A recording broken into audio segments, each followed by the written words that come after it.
This is for the pool getters. This is from the pool getter.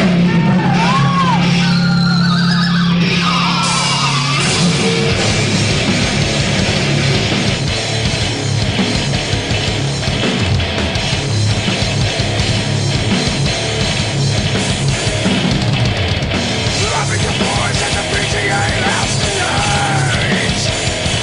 They gotta follow the crowd. It's going down the right. When bitches read those and don't rise, we'll take my shots. It gets a praise when they back up at the clubhouse. Blowing all up and start all over again. With the P.G.A. there ain't no telling what we'll get into. When people blow and blood will spill, the blood will fucking through. You'll be a wow getter. P.G.A. A wow getter. All the way. A wow getter. P.G.A. The only way out of the way. Wow getter. P.G.A.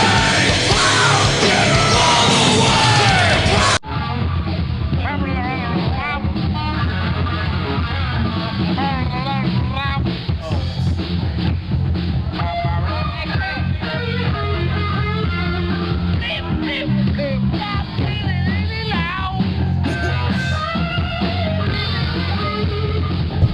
I ain't seen Mario in years. It seemed like They get told I'm free. It doesn't make us wrong. Fuck you. We got yet we're drowned and lost our spell. Every last night, but now I'm through. They had a good time with my bananas. We born up a time, all the time. With the P.G.A. there ain't no telling what we'll get into. When drink will flow, and blood will spill. We blow out fucking through.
Daryl, we love you, brother.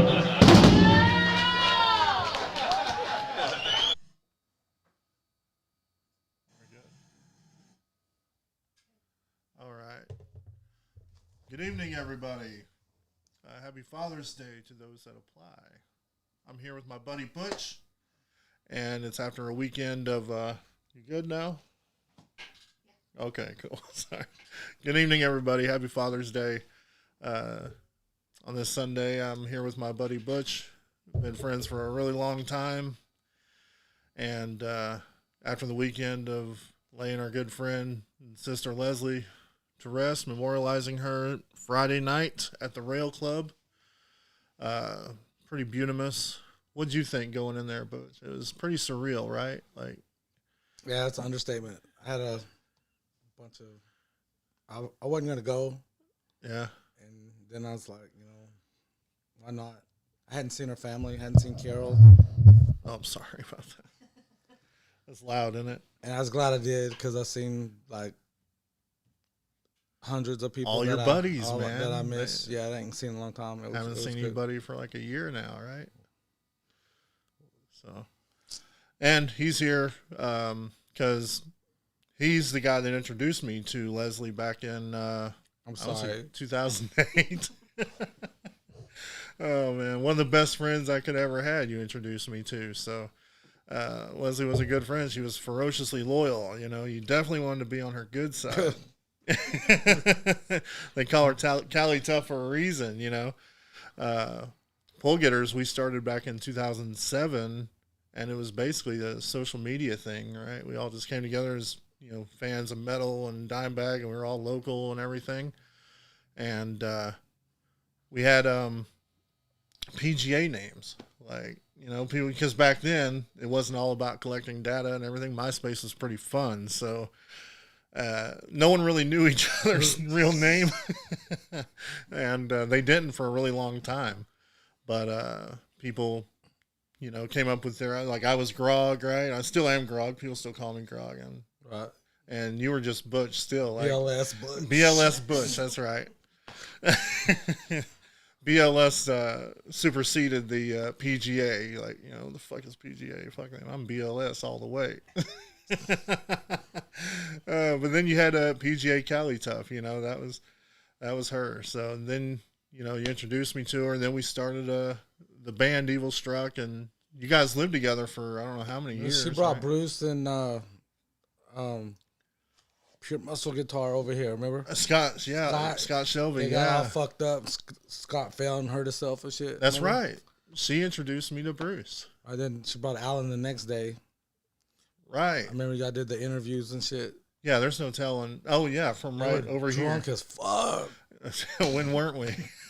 But yeah, this is when the bar used to be right over here in this corner, and Bruce stood right here with Scott, and we were all kind of lit and talking about the old metal days, and even watching that, Bruce was like, I didn't even know that, listening to Scott, so we all learned something that night. That's when he kept saying Pure Muscle Guitar. Pure Muscle Guitar. Every time I see him now, still I'll say that, and he's like, fuck. Oh no, he gets it, man. He loves it.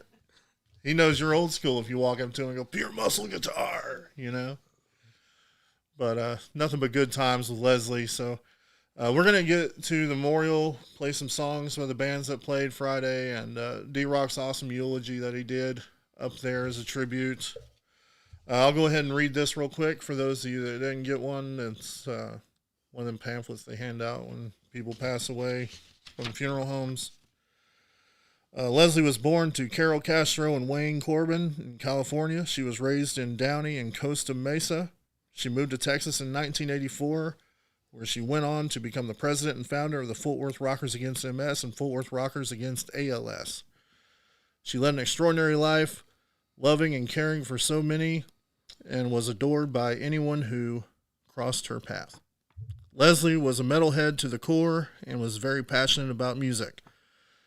She knew how to rock out and have a good time. If you were around her, it meant you were having fun as well. Her laugh was contagious and unforgettable.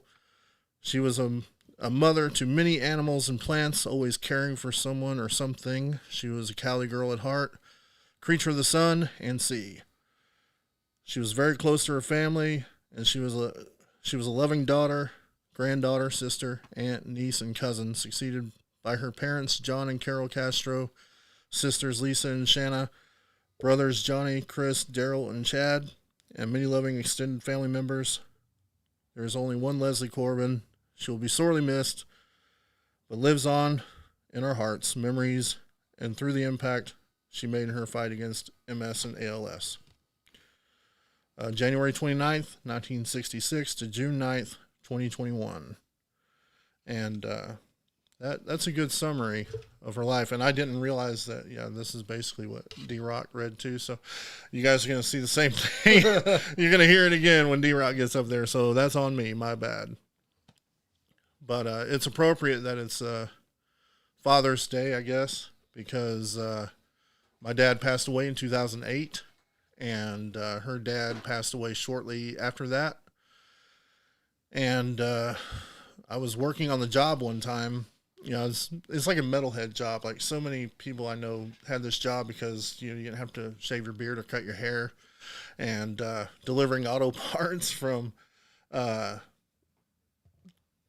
dealerships to collision centers and shit. Like, if you're a metalhead, you can't figure out what you want to do for a job, go check that shit out. So get to jam music all day and just cruise. But the traffic now is unbearable, so no piss test. But anyway, I was making a stop and about to head out, and she called me crying because her dad had just passed. And I guess it's, because my dad had passed so recently, and, she was asking me how I cope with it, and I was like, there's really not a way to. But we talked, I'm always remember that. We talked for about 2 hours, like, talking about her dads and, how we're going to go on and, imagine living a life without him and everything, because she really loved her dad, and I did too. But she, my dad passed away of stroke. 8 years later, he died from it, and her dad passed away of MS. And unlike me, she rose to the challenge and started fighting back against MS. And that's when she started coordinating all these events to raise money. And you were a big part of that too, right? Because you guys were, you guys were living together at the time, and for a good while there, you guys were pretty inseparable. It's like everywhere you were, she was. Everywhere she was, you were. And through proxy, it's like that's how and me and Pam used to have so many good times with hers, because, you're one of my best buddies, and we were jamming, and Leslie was always around, and Pam had some estrogen in the room, so she didn't have to put up with us assholes all the time. She had Leslie to party with and drink and just have a good time, man. That's what we did.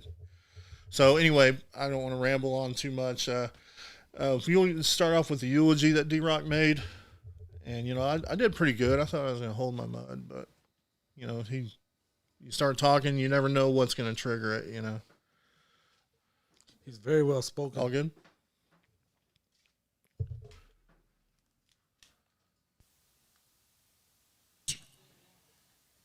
Good evening, Rail Club. On behalf of the family, I'd like to welcome you and thank you for joining us as we honor and celebrate the life of our good friend Leslie Corbin. Thank you for coming.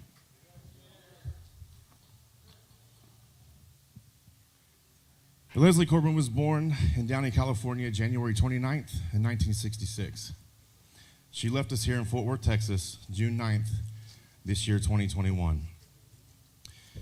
Leslie was born to Carol and Wayne Corbin in California. She was raised in Downey and Costa Mesa. She moved to Texas in 1984, where she went on to become the president and founder of our beloved Fort Worth Rockers Against MS, and later Fort Worth Rockers Against ALS. Yep. She led an extraordinary life, loving and caring for so many, and she was adored by anyone who crossed her path. Leslie was a metalhead to the core. You know damn well. She was very passionate about music. She knew how to rock and have a good time. And if you were around her, it meant that you were having fun as well. Her laugh was contagious and unforgettable. She was the mother to many animals and plants, always caring for someone or something. She was a Cali girl at heart and creature of the sun and sea. She was very close to her family. She was a loving daughter, granddaughter, sister, aunt, niece, and cousin. She's succeeded by her parents, John and Carol Castro, her sisters, Lisa and Shauna, her brothers, Johnny, Chris, Daryl, and Chad. And if you look around, you'll see many loving extended family members. There is only one Leslie Corbin. She will be sorely missed. But she lives on in our hearts, our memories, and through the impact she made with her fight and dedication to the Rockers Against MS and ALS. Our Leslie Corbin, man.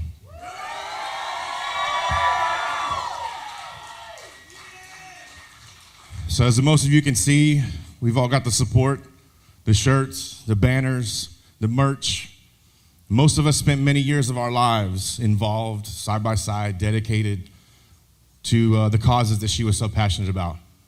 Fort Worth Rockers Against MS, she founded after losing her dad, the diagnosis for MS. She dedicated her life to pouring out this foundation of research, try to find a cure, awareness, and she dedicated her life to that. A lot of the people in this room, I see a lot of people that we were all a part of those shows, whether it be you were a band, a volunteer, someone that donated, a vendor, all the walkers that walked for the cause.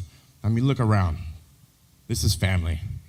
This is how we get through. This is how we stick together, and we're going to keep doing that. So, in honor of Leslie, we're actually going to keep doing that. We'll figure out how the family wants to do that, but with the Rail Club getting involved, we're going to keep that alive. In the spirit of Leslie Corbin, we will keep doing the Fort Worth Rockers Against ALS. Man, check this out. We walk for Leslie. Come on.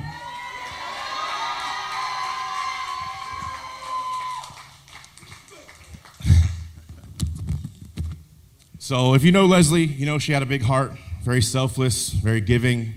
The charity involvement that she dedicated years of her life to that.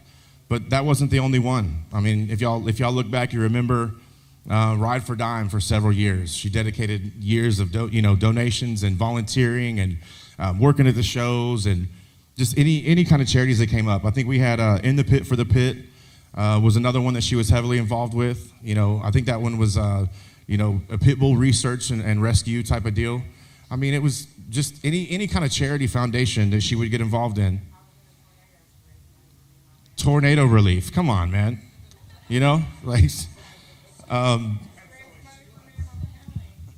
That's just the kind of person she was. Very selfless, very giving. And if you knew her, you knew that. I mean, so here's my deal. Like, look around. We're family, with the hard times, everything that we got going on, this is how we stick together. This is how we mend. This is how we heal. This is us, man.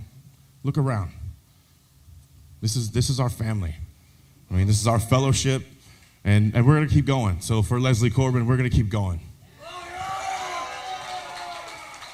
One of the other things I want to talk about, so if you knew Leslie, she had a couple of nicknames. She loved the War Beast, obviously. Come on! I say this with the utmost respect, but she was our war bitch. She was also a pull getter, man. When she came from California, fucking CaliTuff. CaliTuff. P.G.A. all the way, man. The pull getters. Want to thank Grog for coming out and filming service. So there's some people that couldn't be with us. Maybe catch it later on. But she was a pull getter. We're all pull getters. I've seen many of the videos. Grog has some archives, and I'm sure he'll post those later on, of just hanging around the table, drinking whiskey, drinking Jaeger, sharing stories, telling lies. Just having fun, man. Just having a good time. That's what we're about. Those are the things that we want to remember. The memories, the shared stories. We were very fortunate to have Leslie in our life, and I want y'all to all remember that. And that's why we're here, to keep her memory alive and to celebrate her life. So. One thing I want us to do, we've got the table set up there in the back. So anything that you purchase, like her crafts and her design, CaliTuff designs, there's a lot of cool prayer feathers and skull beads and a lot of that cool stuff. Everything that y'all purchase tonight, we're going to go ahead and donate to the family to help with expenses and stuff like that. So make sure there's a few MS T-shirts left. So I mean, that's how we can help out the family and stuff like that. So here in a few minutes, I want to open up the floor. A lot of you knew Leslie. If you want to speak, you got a story to share, a memory, a poem, is there anything you want to share? I'm going to open up the floor here in a little bit, and we can all take turns just passing the mic and kind of let Leslie live on through us as we remember through the night the good times, and I'm sure there'll be some laughs and cool stories and stuff like that. So if you'd like to speak, be prepared for that. We'll go ahead and open that up in a few minutes. But at this time, Chris, I want to go ahead and cue up that second song, man.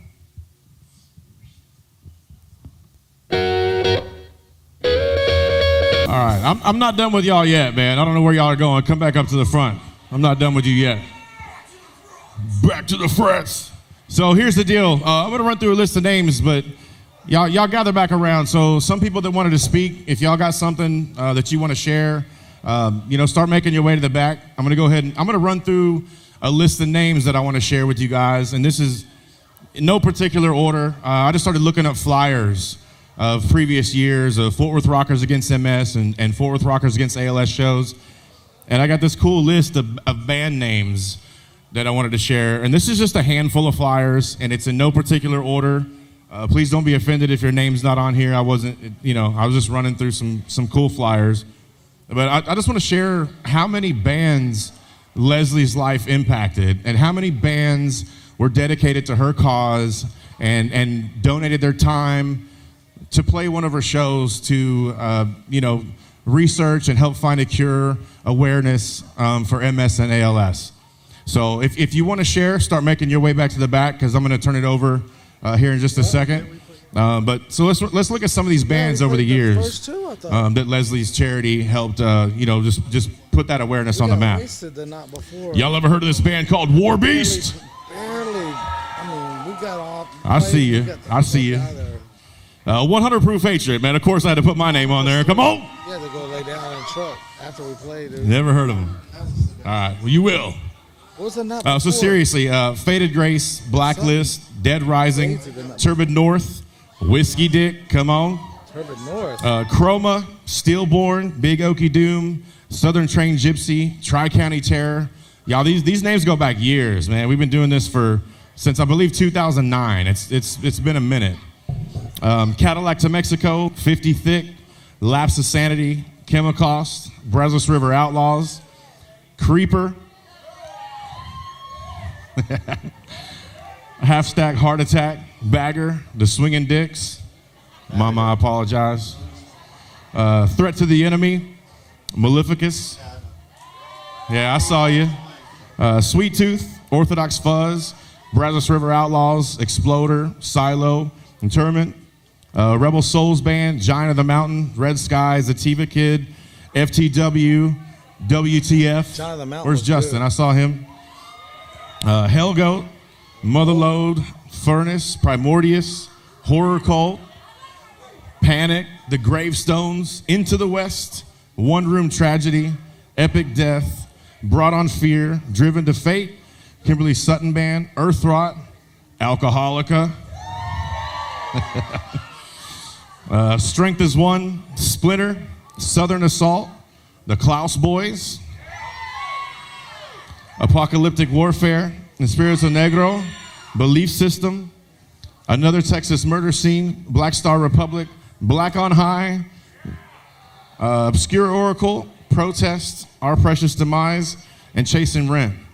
That's only like a 3 or 4 years worth of flyers, man. That's 70 bands. 70 bands. That's like the double show, the back-to-back, Friday, Saturday lineup. That's next. We're doing that one next. That's what you got. So you know what I'm talking about, man. That's just a handful of bands that dedicated their time. Every one of those people, Leslie called and said, "Hey, man, you want to play one of my shows?" Fuck yeah, we do, man. I'm sorry for cursing. Thank you. But no, there's kids in here. We'll get it. But seriously, man, it was close to our heart. That's one of those things that you don't say no. When Leslie asks you to play a show, what time you need me to be there? You know what I mean? What time you need me to be there? You need anything? We got some donations. We want you to throw you some CDs or T-shirts. You can sell whatever. So that's just a small list. Just to let you know the impact that she had on all of our lives. What's this shit with the straw? I was like, what the fuck are they doing? They got a carburetor? So I listed Chasing Rent last. I kind of did that for a reason. I got a funny story, and after I tell my story, I'm going to turn it over. So if y'all want to share, man, come up here. Don't leave me standing by myself. I know some of y'all want to say something. But I got this story. We called her CaliTuff, right? Have you ever seen The Reason Why?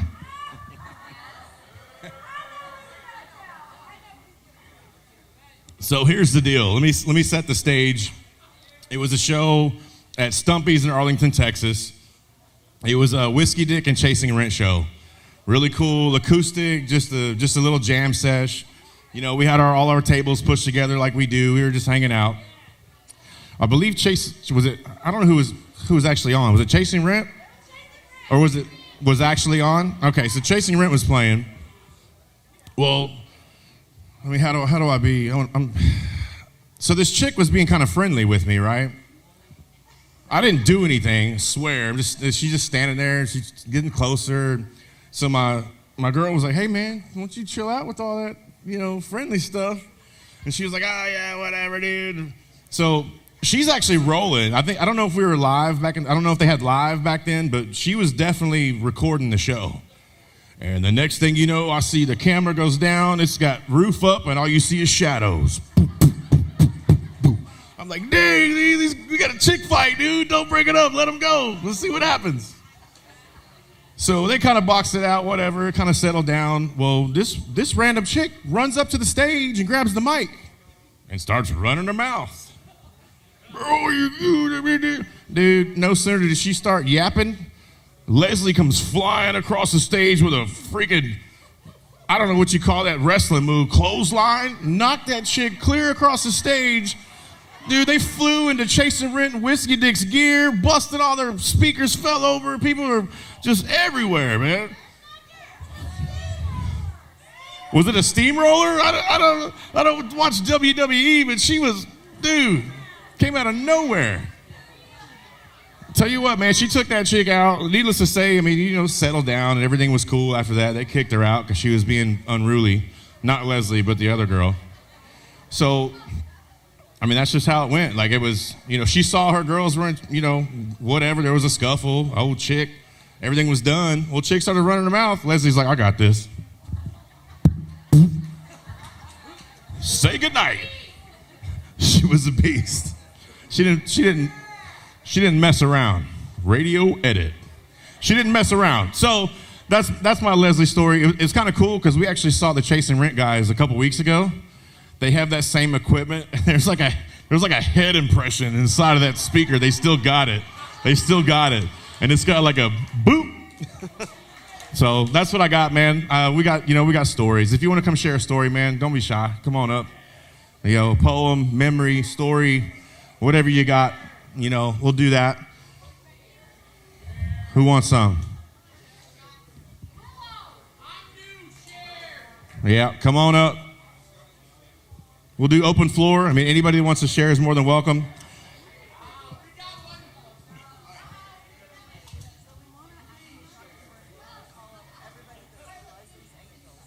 Okay, you want to do that now? Yeah, we have a special presentation from the Leslie's Angels. If we could, we want to call up everybody that's in Leslie's Angels, and you know who you are. Did y'all hear that? Everyone that's involved with the Leslie's Angels project, we need y'all to come on up. This is a surprise. I love how they let's surprise. I have a feather. I'm not sure why I have a feather in my hand.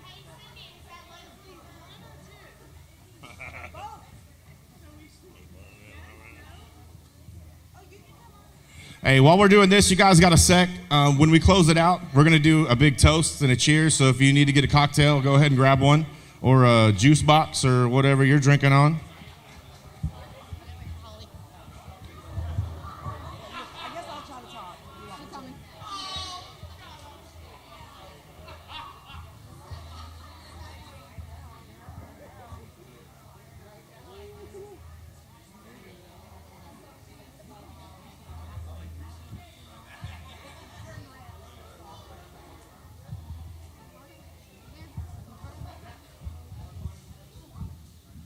Okay, so you didn't see what's in there. Hi, everyone. I want to take a second to say thank you while we're here.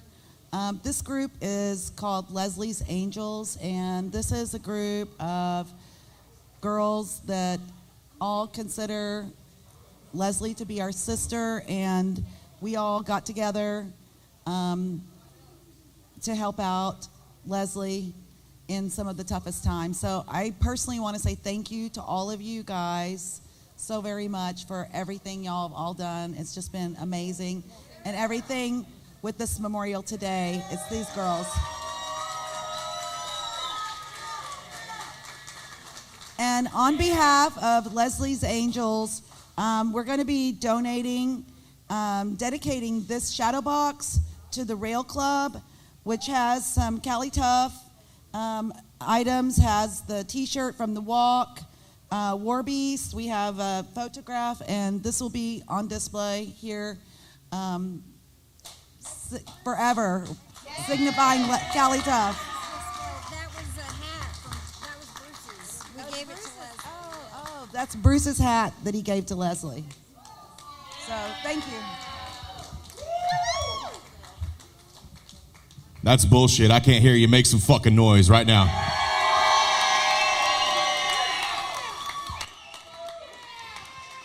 They got a spot next to Bruce, man. We can hang this up. What is that? What is that hat? What is that? Fucking Raiders. Raiders, but it was Bruce's because that was his second favorite team. So we like to give her a hard time, man, but Leslie loved the Raiders. I'll do it one time. I'm a Cowboys fan, but I'll do it one time and one time only, and that's all you get. You ready for it?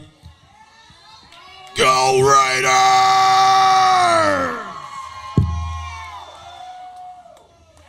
I had to. I'll do it one time. Here, hold this. All right. Does everybody have a drink? Y'all have a cocktail? Does everybody have a drink? What do you need? What do we need? Fire Warren, emergency cocktails to the stage immediately. Oh, who's working the bar?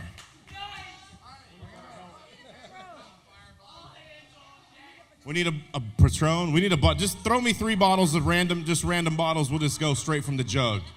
Old school. Absolutely.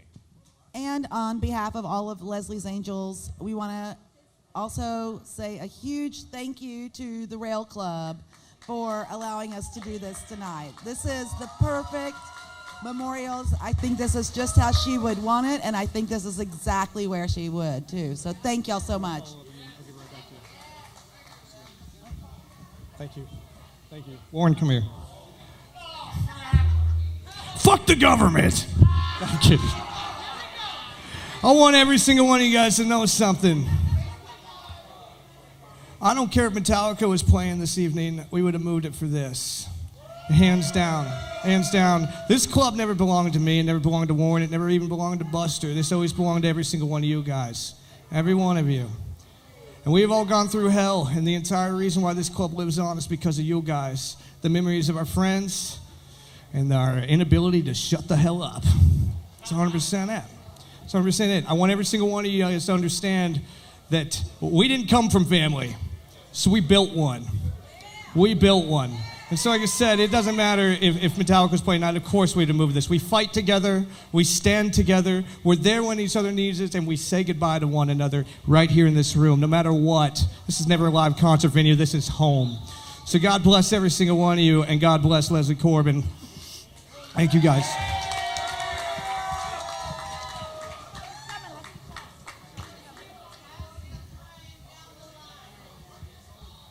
You got this. You got it, baby. Go on. Yes. You got it. You got it. Right beside you, baby. Right here. Got it. Hello and goodbye.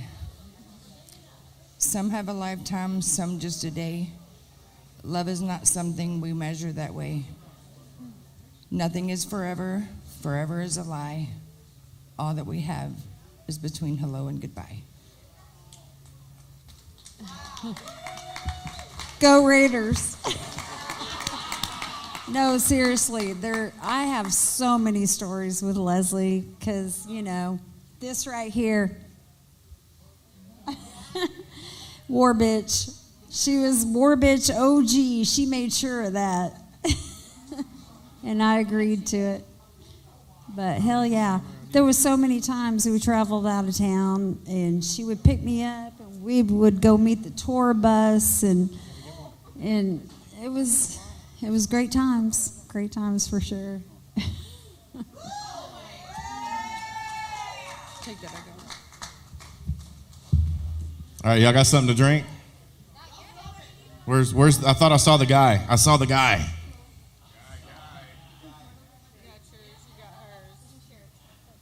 You got something? Does Lauren want to say something? Sure.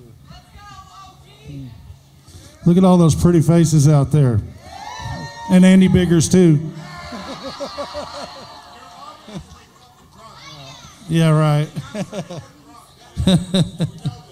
So, I love all of y'all, every one of y'all. And Leslie did, too. Leslie loved everybody in this building. So, I mean, what do you say about her? She's a myth, a legend, the war bitch. Come on.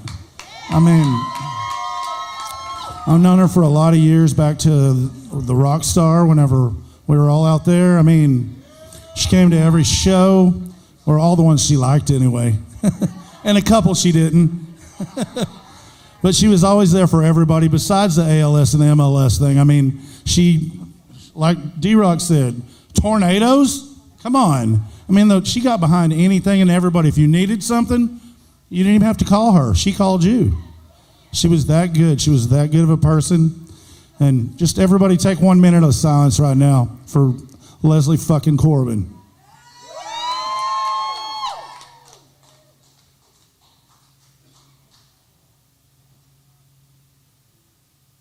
Love you, Leslie. All right, so here's the deal. We're gonna close with this. I know we got some bands. We got some live music coming up.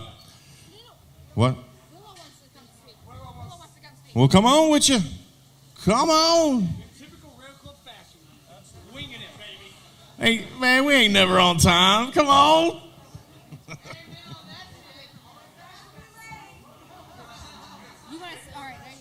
So I met Leslie before I met Bruce, and once I met or started dating Bruce, it was so funny because I remembered Leslie, and I'm like, is that his ex-wife or his sister? Because their names were so similar. And when I told Bruce that, he was like, yeah, everybody thought that. All right, rock star. What you got? Okay.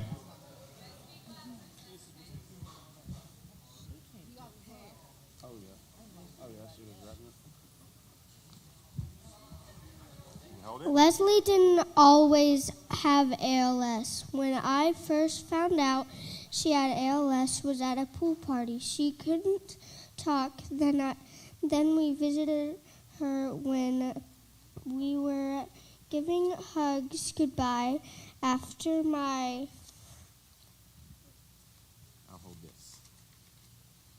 dad gave his hug goodbye to Leslie. She fell down. My dad thought it was all his fault, but it wasn't. Leslie fell all down. That was the last day that we visited Leslie.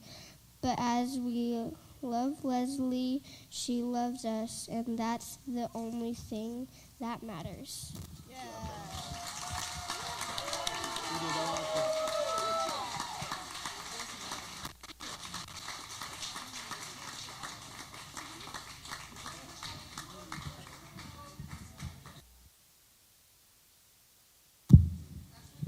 I'm trying to, dude, that wasn't fair. I was trying to keep my shit together, dude. No, that was awesome. Y'all make some noise for her, man. That's cool. That's a cool story. So y'all take some cool pictures, man, because these I gotta watch my mouth, man. These individuals up here. All right, so we're gonna blow it up one last time. It won't be the last time, but for good cause. I bought 2 of these. So the bands that come out, I bought 2 of these. One of them is gonna sit right here for the rest of the night. One of our angels isn't up here. Sherry. You better.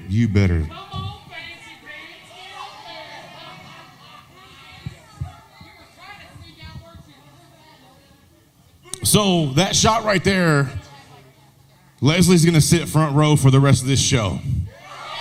And that's the way it ought to be. You know, she loved them Jaeger bombs, right? So, all right. So I need y'all's help. This is a crowd participation event right here.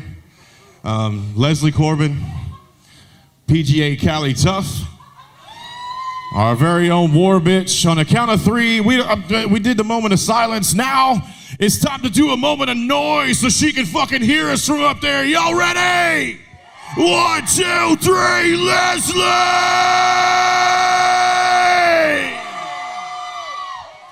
Now drink some.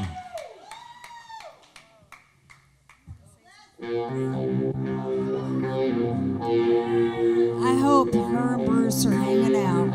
That's all I can ask. You know damn well.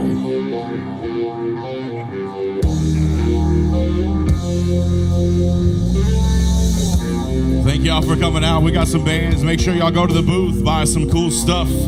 Everything here tonight, proceeds benefit Leslie and her family. Thank y'all so much for sharing this with us. Leslie lives on through our memories, through our stories. We carry her right here, right here. Thank y'all.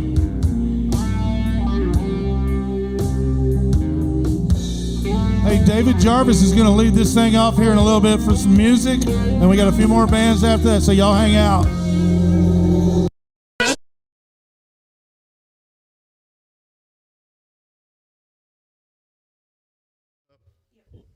Testing, all right. Butch, yawn, say something. What's up? Right, what's up? What's up, homies? But that was the memorial part, and then the bands come on, and we'll be playing a couple songs from the bands that came on later. Good job, D-Rock, by the way. You know, we have our own pressures here doing this show and stuff like that, but D-Rock, man, he's like the go-to guy for eulogies. And, you know, I can imagine the pressure he's under, you know, like he did Brian McCormick's too. And it's like, man, I can just imagine the pressure, but he always does a really good job at these eulogy memorial things, man. But anyway, the story he was telling about Leslie getting in a fight.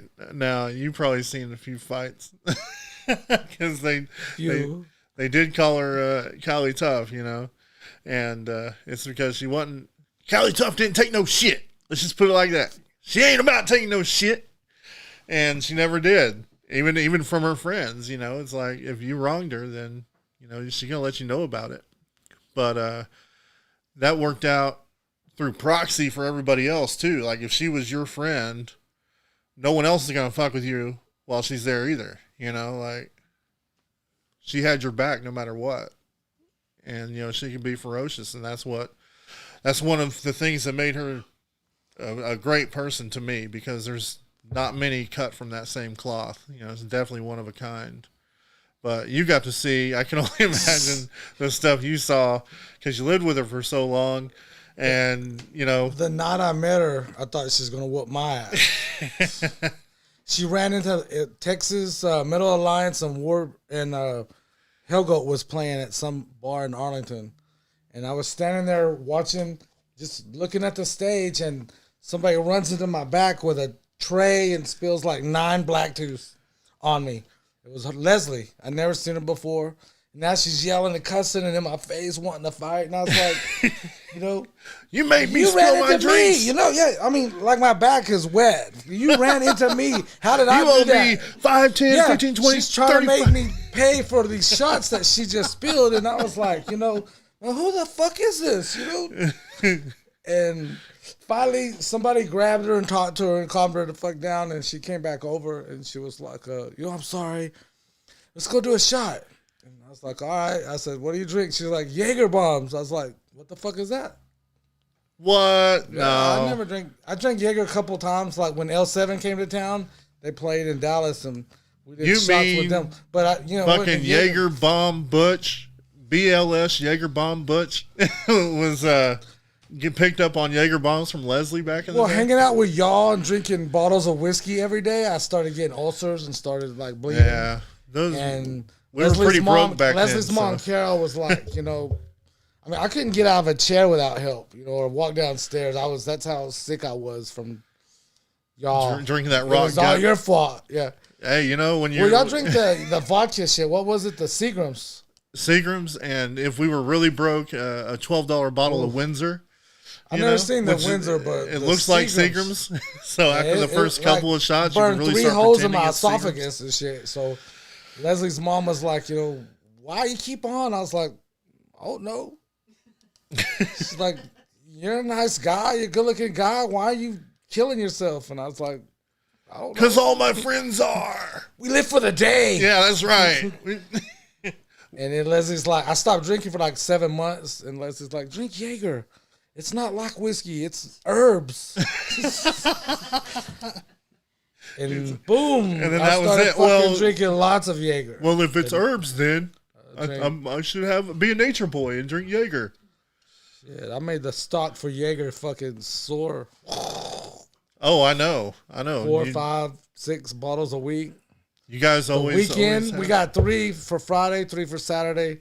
Drank 1 before we went to the bar, 1 at the bar, and 1 after we got back. It was one in the parking lot. Lost shoes, didn't know where the fuck they were. I mean, all kinds of shit happened. Shit got burnt. It was like, what? Oh, dude. I imagine you guys could have had your own reality TV show back then. You should have been arrested like 1,000 fucking times. Yeah, we all could have been for sure with the shit we did. But we got drunk one time and she woke me up in the car. I was in the backseat like that, crying and upset. We were like in Waco. She missed the exit and just kept driving. That's how. oh shit. Yeah, it was. Then you end up in Mexico. That's how that shit happens. I got fired for being late to work and shit. Yeah, it was. Oh man, it was. I can only imagine. And D-Rock talking about pole getters and all these associations and movements that she was part of. She was just a very community-based person. Like we talked about earlier, she's how I know Bruce then, even though I already had my rigor mortis record, you know. So I had to end up, Bruce, you and Mark were fanboys. sign this. It was a good night. And Bruce is super cool, man. Of course he was. So fucking became really good friends with him. And except for Scott falling. What did he fall on his what was after he left here, machine? after doing all that drinking, he left here and he fell over his Bowflex or something and broke his ribs. Yeah, that made it even, it wasn't funny, but it made it even more funnier. But he's like, I can't go over there no more. He kept telling him, come back over. He's like, no, fuck no. But so many parties. I mean, it was all a party, man. Especially back then in the early days. Late 2009, 2010. Speaking of which, I pulled some, and I want to apologize for being so late today. I was up all night and I tried to go to sleep at about 7 this morning so I could get up and do this at 3:30 or whatever. I asked him what time's the best. I asked Pam what time's the best. Oh, it's Father's Day. Do it in the early afternoon. And I'm like, I'm a night owl anyway. I usually go to bed at 8 in the morning. So I get up around 3, and that's kind of what happened today. And I told Pam, I was like, I don't know if I can just, I want to be on point. I don't want to be falling asleep here or look like a zombie. But so I told Pam to just push it back if we have to. And that's all on me. I apologize to you guys. But going through all that footage last night, I mean, there's just tons of it. And I came across shit I haven't even seen in nearly a decade. But I found our old Texas Stadium implosion footage, which was a hellacious party. And were you there? No. You motherfucker, you missed it. You missed it. Gina was. Why weren't you there? I had to work. Remember, I worked on Sundays, so I my partied God. Wednesday through fucking Saturday. I worked Wednesday through Saturday. For parties like that, you call in drunk. You know what I mean? Like, fire me, whatever. You're a responsible dude. Hey, though. You Leslie don't do that was to supposed jobs. to be picking me up, and she didn't. Oh, really? Yeah. She's like, that's the wrong direction. So we found. I found some of that footage. I pulled it together, threw it together. So if you want to roll that, Pam, we'll get that done. And later on, we'll be talking to Danette, which you guys might have seen on this show once before. One of Leslie's oldest friends. We grew up together in California. So, oh, am I off? Oh, okay. Pam's running around. I didn't know Is she the one that lives in Vegas? She lives in Vegas now, yeah. So I met her. We're going to be talking to her on the phone. And so last time I was in the shower with 2 chicks. What? Vegas. Oh, Vegas? We were smoking weed in the bathroom. We had the window open. So we're all standing in the shower, smoking, blowing the smoke out the window of the fucking hotel. Back in the day, they didn't have vape pens and shit, right? No. So, yeah, I'm good. Yeah, you ready to start it? So, yeah, we'll be back. Dude, look, we got the whole panoramic shit, too, dude. Look at that. Fuck. Yeah, dude. Hey, Kyber. I need a host to film this documentary about this party. So if you want to narrate and take us around and introduce us to some people. All right, let's go, dude. Let's go. All right, I need a beer though, so make the keg one of the first stops. All right, come on. And this is the guitarist of Good Intentions. Yeah. Or Good Deed Potion. Yes, we changed our name to Good Intentions. Good Deed Potion. That's right, Good Deed Potion. No, not censor him. Oh, fuck him. Good Deed Potion. All right, we must There's go 7 desks. to the keg. To the keg. To the keg, all right. All right, let's go. P.G.A. fellow members. All right, come on, let's see who we got over here. All right, party people. What the fuck? We're filming the official P.G.A. documentary of the implosion of the Cowboys Stadium. P.G.A. people, Guest of honor. Guest of honor, awesome. Fucking P.G.A. Yeah, you. Fucking P.G.A. All right, let's make our way to the keg. Hey, Asham, the cops are pulling in here. Yeah, they are. Why? With an ambulance. Because they heard someone shit really big in your toilet. Yeah, it was like this fucking long. Someone clogged my toilet, dude, with a log this fucking long, dude. No! Oh, no, it's the Beamer! Oh, Jeebus! I'm hanging out with P.G.A. Knoxville. Hey, Jen, there it is. Light it up. Come on. Come on, baby. P.J., come on. That's lighting it up. Had to wait for it to fill back.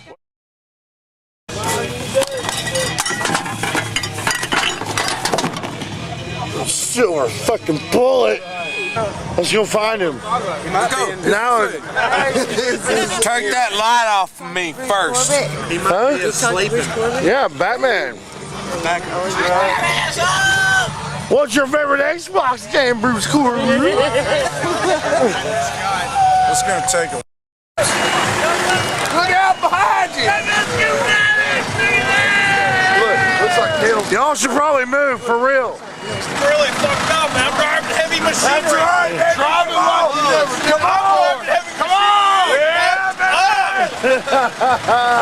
Driving like you stole it. Goddamn it. Like you. Yeah, watch out. He's gonna whip it around. The harness on that son bitch. I'll hang out.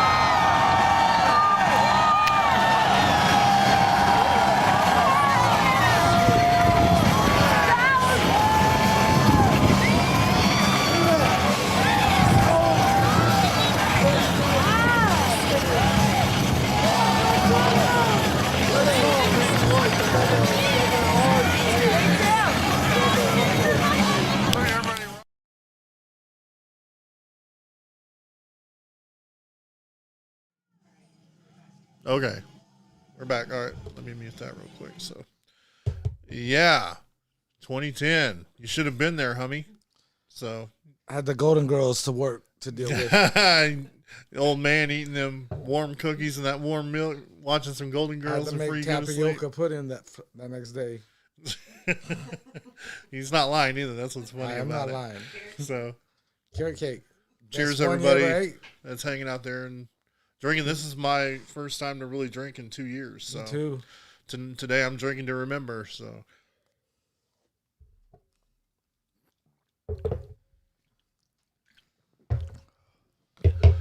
Oh, love Leslie Corbin, man. You know, while I got these here, she brought these by and hooked me up because she knew I collected vinyl. And she's like, brought this big box of her vinyl over, you know. Well, let me see, because that one's mine. Oh, bullshit. I gave I'm going to her. go CaliTuff Is on it your autographed? ass if Is you that try the to one take autographed? it. Say what? I met them at Sound Warehouse. Let me see. Oh, please. No, I gave you know that what, shit to her, though? dude. These I are gave now her a some bunch of of my. shit. These are now some of my prized. No, I'm not saying I want it vinyl. back. I know you ain't. I know.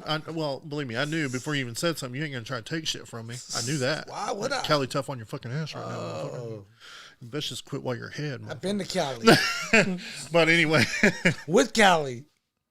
Oh yeah, you did. You Yeah. went to. Oh, cool. I flew out there. They'd been there That's like a right, week. you did. Flew out there. It was the most amazing vacation I ever had in my fucking life. I bet she was a They great took tour me, guide. They took me too, to see right? Randy Rhodes' fucking grave, dude. It was. Yeah, Callie knew where to take you for all that. They picked me up shit, at the airport and the biggest bag of weed. Best weed I ever had in my life. First things first, man. You got to get that Smoked Cali on Coast that weed, we right? Smoked on that shit for weeks and weeks. So, yeah, these are like, you know, they mean so much more, you know, now that, of course. You know, she's not going to be around to listen to them with me and stuff. But yeah, we used to jam these after See the rat. The rat. And you know what I love most about these records she gave me is, I don't know if you guys can see that, but some of them are autographed. I got that autographed. You got an autograph? Dude, that was mine, fool. Well, then, guess whose it is now? I gave it to her. I gave it away, obviously. But I'm telling you. So I just what? asked you, is it autographed before you picked it up and said that? It's autographed by I Leslie, met them fool. in- It's not rat. I got the rat one autographed. Oh, well, this one's cooler than that. So ain't no trading going on here today. But yeah, you know, you guys remember when you had your vinyl back in the day and you had to worry about it getting mixed up with your buddies and you had to write your name on the shit. So a lot of these albums have Leslie Corbin written on it. So we got Rat, Out of the Cellar, right? Did you even you weren't even born when Rat was famous. and I was shit, like dude. fucking 5, 6. I mean, I grew up listening to it. I think rode the you're school tough? bus. You think you're tough? Fucking don't make me lay it down. Make your fucking body talk. I don't think that's what they meant by that, but Ted Nugent. I think it was Olivia Newton-John. Make your body talk, bro. Ted, what? Body talk? Yeah, I'm that old. And you're Xanadu fucking old. Do you even know who this is, Ted Nugent? Yeah, Uncle Ted, right? So. He was in that band Savage Animal. Oh, Savage Animal with Savage Sebastian Animal. Bach and all them. Yeah. So. And then, yeah, look at this one. You know she got some playtime out of that one, dude. Look at, and you know it's had playtime when you see the the rim of the record on the outside cover. Black Sabbath, Paranoid, right? So anyway, just these are just a few. Motley Crue, of course. Shout at the Devil. Humble Pie. Before you're born. Okay. Scorpions. Don't they do that song No More Tears? Yeah, that's them. No More Tears. Yeah, these are, you know, I was going through these. I got to get them hung up now, you know. She's Black Out. That was an awesome one. not going to come around and be able to listen to them anymore. And I might just go live at some Put point some on, yeah. and run them on the record. And, you know, hopefully Facebook with the vinyl popping and shit, their algorithms won't pick up on it. Rush. What? Big Rush fan. I am not, no. You know, I was asking if you knew she was, because you know how it is after we all get drinking in here like 2 a.m, you on the YouTube, play this, play that. And I you never heard would. her. You never play anything we asked you to play. Shit. That's right. Never. No, you motherfuckers Never. you're gonna be listening to the Gap Band and you're gonna like Hey, it. the Gap Band's Drop great. the bomb I on always me. liked the Gap Band. More Rush. Here you go, man. Like, I just now when you look at these things, Bark at the Moon, Jakey Lee, bad motherfucker. And I just all the shoulda, woulda, couldas that come up when someone passes away. Right, it's like Rock and Roll Rebel. Each one of these that'll be dedicated to her. Yeah, this is tangible music. You know what I mean? Of course. Kids these days don't understand tangible music, even though it's Kids coming suck back now. But with tangible music, you have people that jam this stuff. There's so many memories and everything associated with it, right? I think the last cool kid I liked was your son. When they played, I was like, damn. And then more Ted Nugent. I didn't realize you loved Ted Nugent so much, but Led Zeppelin. Yeah, buddy. So, thanks again. That one's even autographed. Leslie Corbin right there. I love it. Led Zeppelin's one of my all-time favorite bands, and you go in there, and last night, I think you showed up a little late, but they played Stairway to Heaven before they started the memorial. I couldn't include that on the video, of course, because of licensing and copyright bullshit. Well, I work, so I had to. Understood. Hey, you made it out, so that's awesome. Got to see everybody. It was awesome seeing everybody. All right, we're going to talk to Danette here in a little while, but let's we still got videos to move along. We'll be right back. Plays David Jarvis. He got up there and did some solo acoustic stuff to start us off with.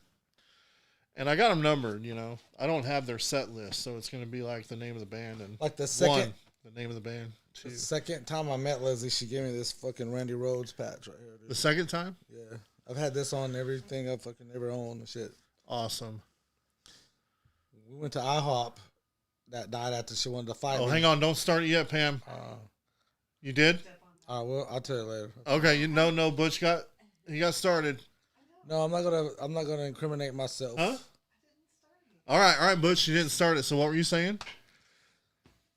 We decided to go eat after she wanted to fight me over spilling 9 fucking.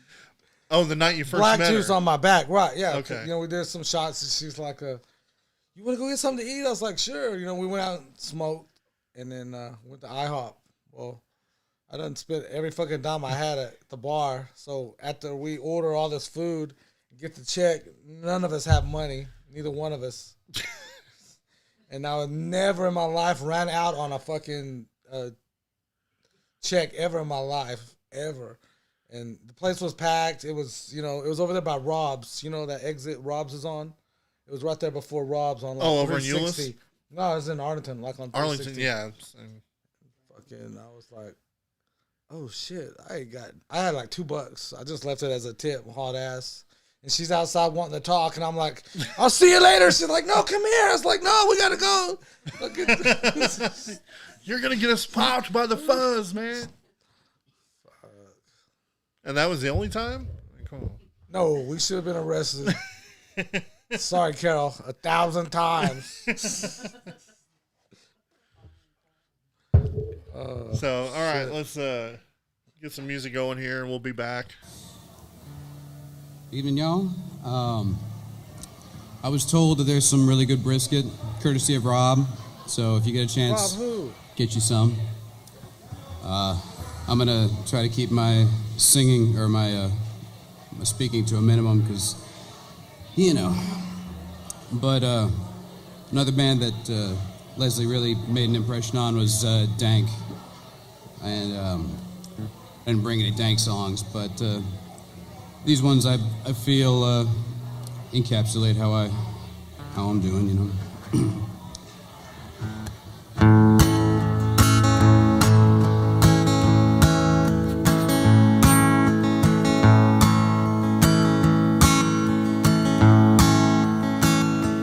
Well, I stumbled in the darkness.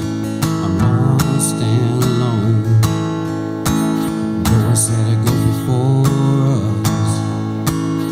show the way back home. There's a light up ahead. I can't hold on very long.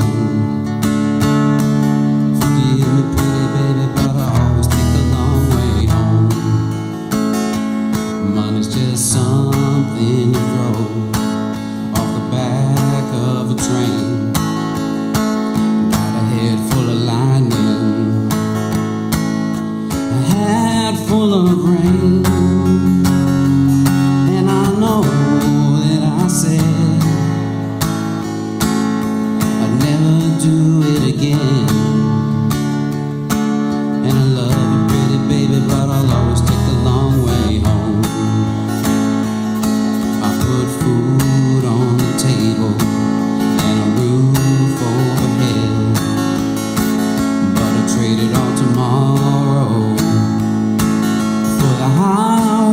instead.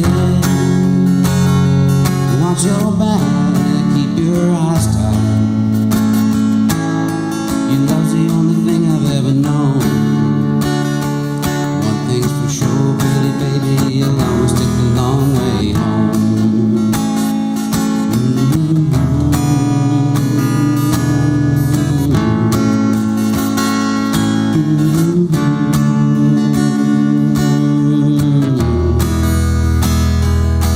You know I love you, baby, more than the whole wide world.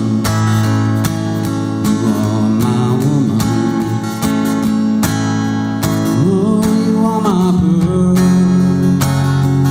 Let's go out past the party lights, where we can finally be alone.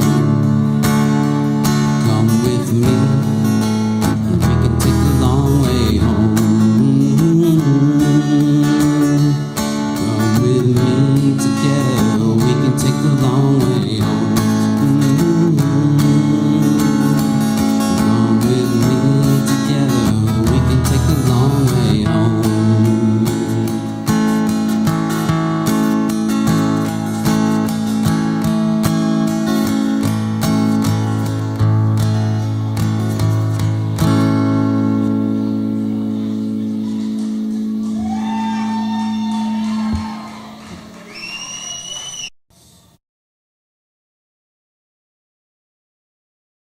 Okay, Mike's hot. All right. Thank you guys for tuning in on this Father's Day. Happy Father's Day to those of you that it applies. I mean, if you have dogs too. You're a dad as well. So, but Butch, there ain't no telling how many kids out there owe you a card today. Oh, sorry, man. 3. All right. Finally got an answer out of him. Didn't have to go to Mari to get it. But I'm here with Butch. You guys know him, even though it's been a while since been working, man. So he spent. I think you have the most time with her than anybody I know because you lived with her, and I know that's probably good mixed with bad, of course, because when you live with someone, you can't help. I got my DWI, and she started picking me up because she worked right by my house, and she would bring me here to practice, Evil Stroke practice. Yeah.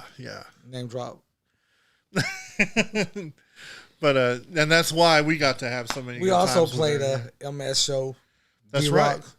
You helped her start up the MS events, and getting that thing going, and it's amazing how many people I met through her, including Bruce, and she's just, I don't want to say social butterfly because it's a stupid moniker for Leslie, but, she was very communal heartbeat, and it's not going to be the same, dude, like, even being there Friday night, already.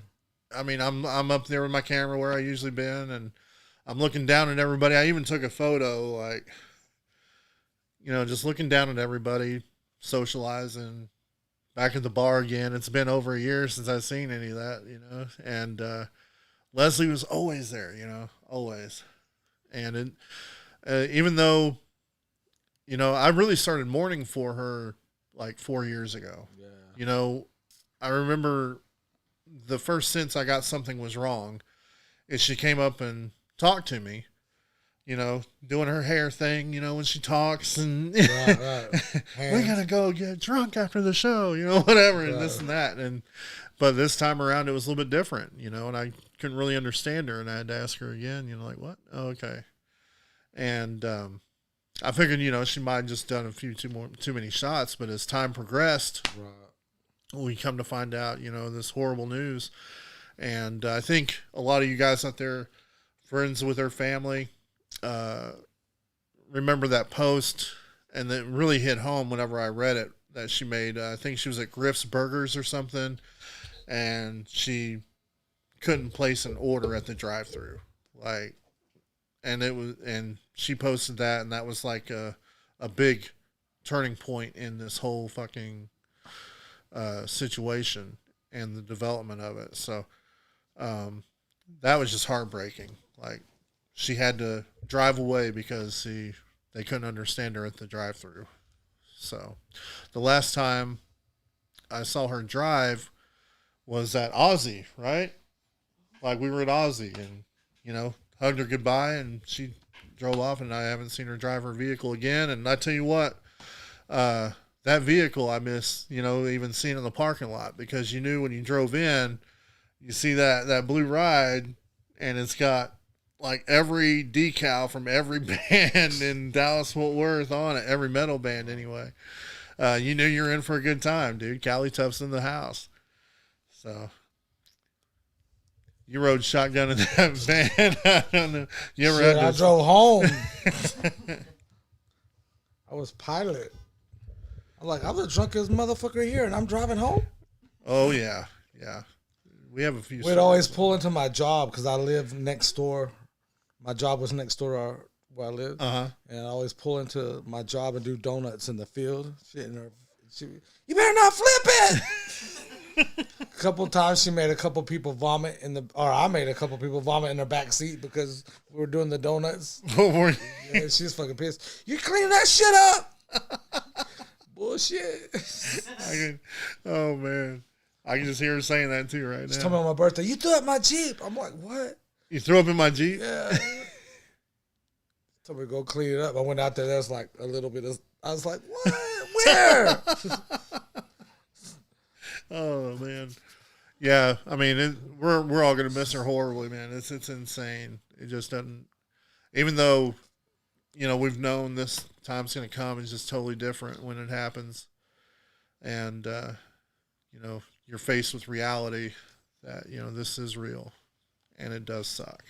And like I said, even though I spent all night, we did Father's Day yesterday with Pam's dad and all that, and so.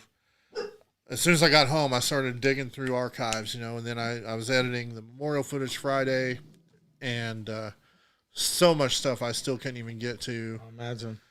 And I just, you know, one memorial, you know, this I guess you'd call it memorial or whatever. I mean, it just nowhere near doing the justice that Leslie was. You know what I mean? Like. But it sounds like the Rail and some others are going to keep on the ALS legacy that she started. So, you know, that kind of thing. We'll remember her always, you know, and my heart goes out to her family, all of her family, you know. You it's hard not to be selfish when you lose a friend like that because you think, you know. I got to meet most of her family that lives here. Yeah, and when we went to California, I got to meet. You got to meet them on their turf. Yeah, I never forget we were driving around, and we're all smoking. I mean, like the tow truck, everybody in the truck smoking, and the cops pull up beside us, and I was like, "Oh fuck!" And I'm trying to roll my window up. I'm like, "Cops!" And they're like, "They don't care." And the cops looked over at us, drove off. I was like. Tear came out my eyes like, oh my God, I love this fucking place. Liquor store on every corner. Liquor store's open 7 days a fucking week. I went in the liquor store and I'm just looking around. It's like Sunday morning and the guy's like, can I help you? And she's like, leave him alone. Give him a minute. And I stand there like, I can't believe this. Thank you. You want a shot of that? No.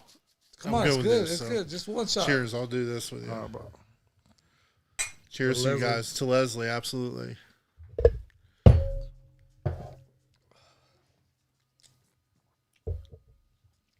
We were trying to get tickets to that the metal show. The metal show was taping out there, and they sent 6 months ahead of time. She's just trying to get her brother or somebody to get us tickets. To sit in the audience at that metal show.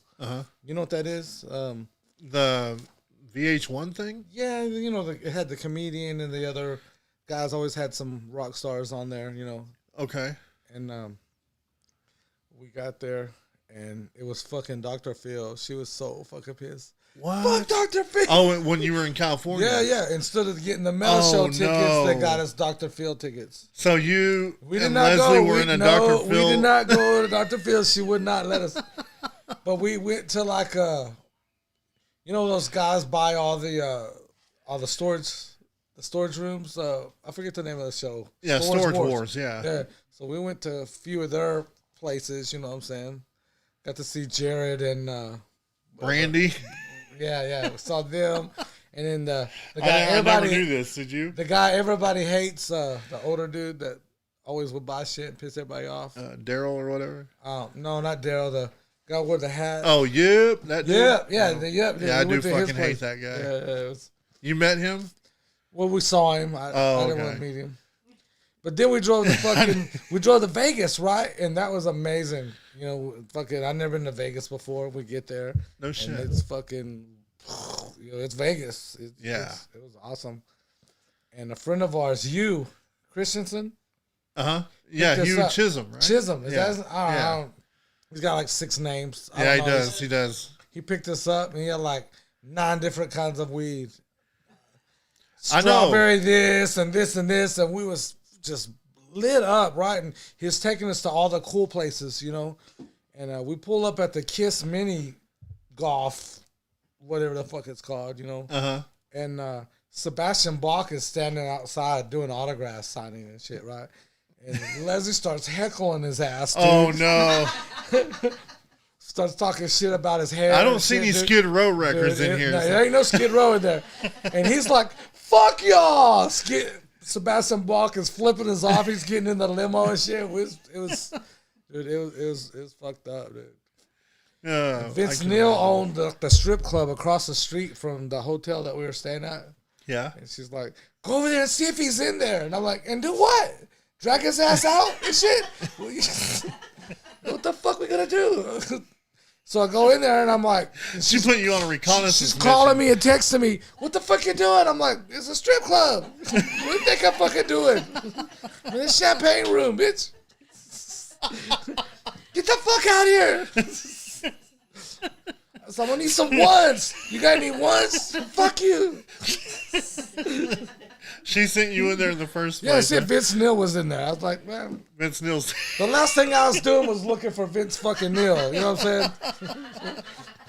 Oh, shit. It was, I mean, literally across the street from where we were staying and shit.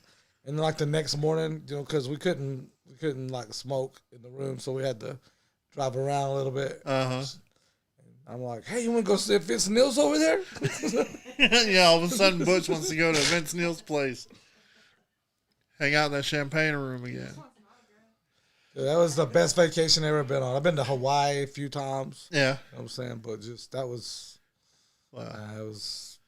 The people make a vacation too, right? Yeah. I mean, it all, a lot of it depends on who you're You know, with. I never knew there were, like, checkpoints in California. Not at the border, but, like, in random areas. You And know they're what I'm saying? they're checking for like apples and shit. So, like, yeah, Oranges. they're they're not looking for weed or nothing. They're the people in the front of the vans calling people, you know, where's the checkpoint? And I'm like, what? And they're like, you get caught with anything, it's yours. I was like, all right. well, fuck, throw these You know, apples out and these oranges. So they find out where the checkpoint is. We go around it, you know, and they're like, all right, Vegas is, you can't have a seat in the car. So we get pulled over, you're getting busted with your shit. And I'm like, all right, cool, you know. We get back to Texas and some of the people in the van got like 5 pounds of weed they brought back with us. And I'm like, you're worried about my little fucking ounce. And y'all got pounds of weed and shit in the car. Wow. Good times.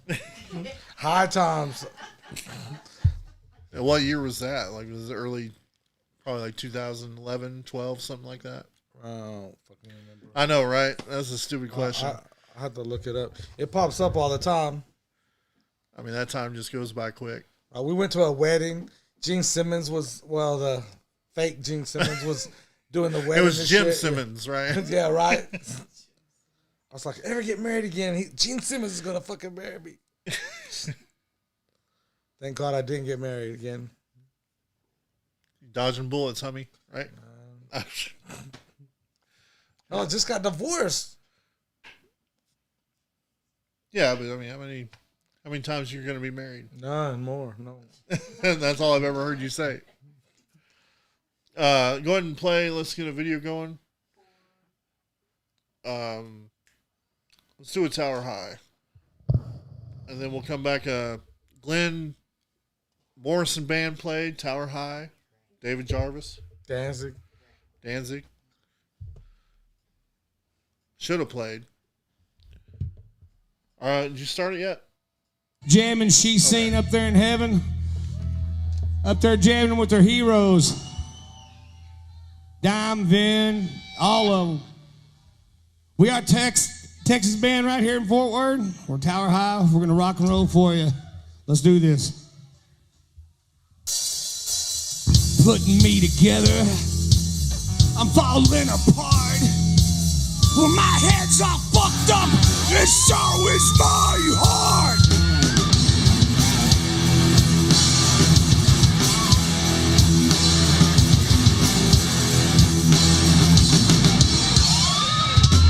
Spiraling down, out of control. 'Cause there ain't much left of my soul.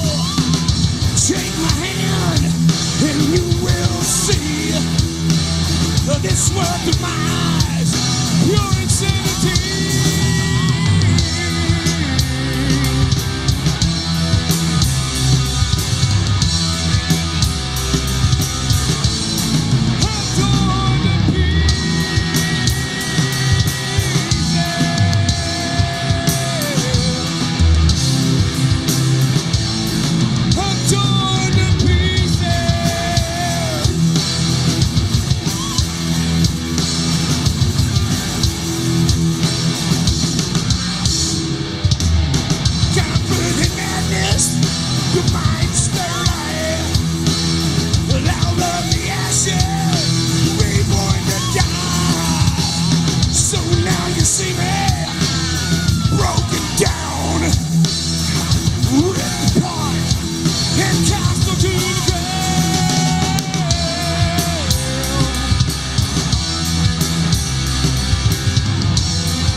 Thank you.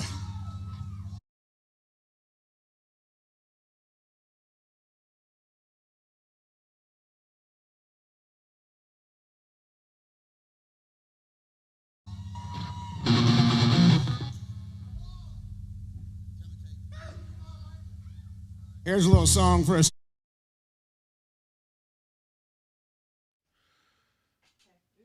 Okay.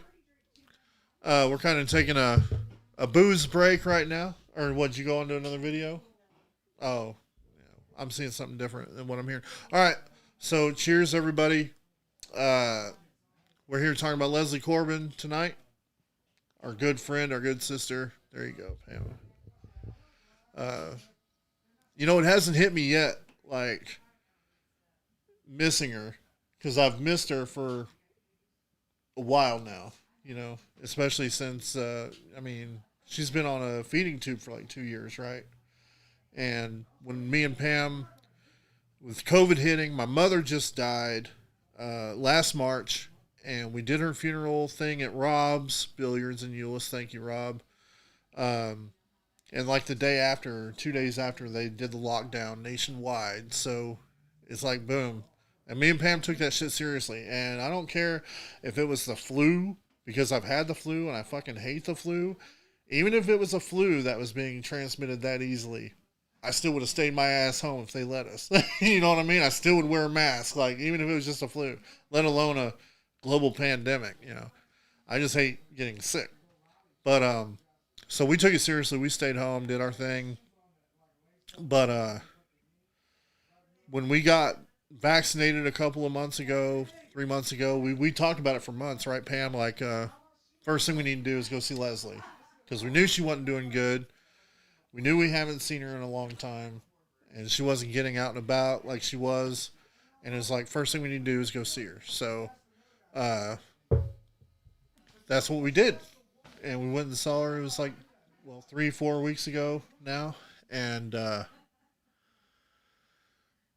it was, I was so happy to see her, but, you know, granted, it wasn't the Leslie we remember, you know. She was laying in bed. She had her feeding tube, and she couldn't talk at this point.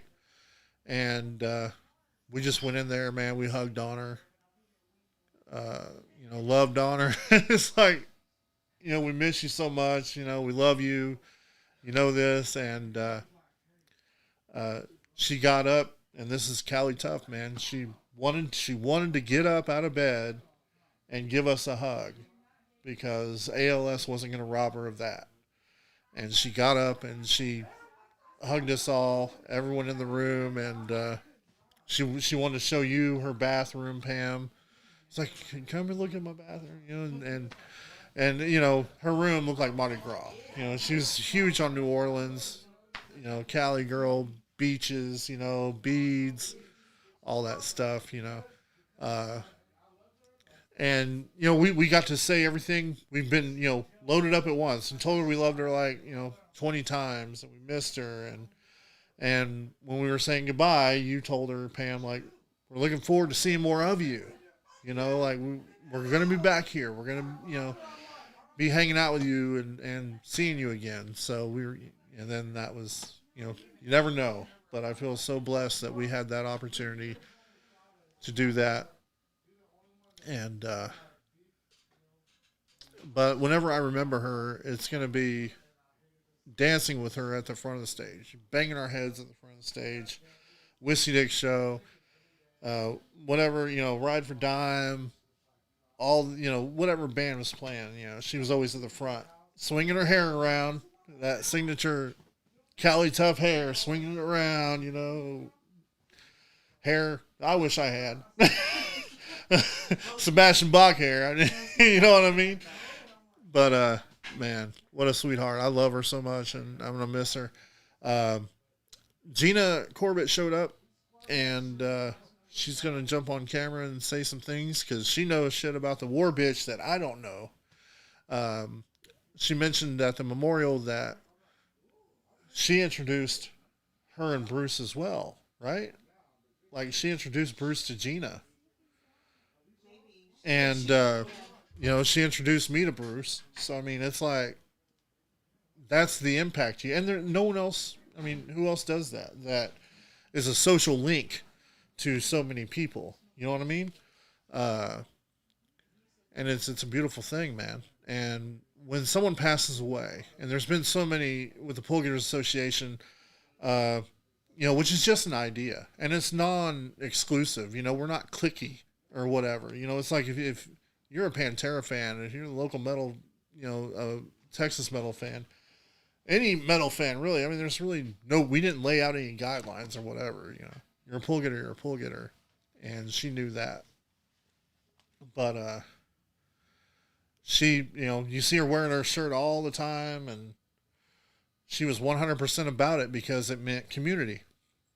And to sum her up in a nutshell, aside from all the other great things that she was a community person. So let's, while we get set up for the next thing, I know Pam said we've been on for quite a while now, and I haven't been paying attention, especially since the whiskey started flowing a little bit. hanging out with my brother Butch. Fucking haven't hung out with him in forever, so we're just kind of kicking it, remembering Leslie in our own way. And like I said, we'll do this again because 1 memorial, 2 memorials, 3 memorials doesn't even sum up to half of everything she was about. There's many people out there, many friends she had that could talk for hours and hours. And, we're just, we're like this in the whole scheme of all the people she knew and what she meant to this area. So go ahead and let's, we just do some Tower High? Let's do, and I apologize, Glenn. It's Grant Morrison. So Grant Morrison, my apologies. Let's jam. Do Say Hello to Heaven. They did a pretty good rendition of Say Hello to Heaven. This dude has some licks on him, fucking hitting that guitar shit, and very impressed by the vocals too. It's not easy to do Chris Cornell, even though it's in a different style. He nailed it. So if you can roll that shit, Pam, let's do it. Thank y'all so much.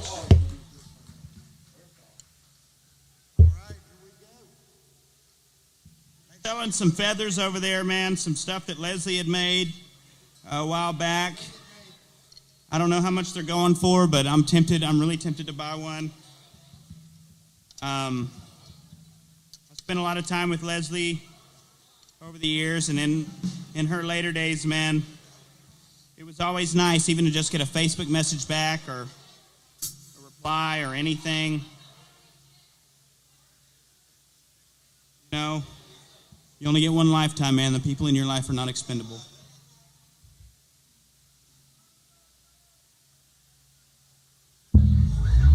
This next song is appropriate. Yeah, this next song. It's very appropriate. You're all gonna know.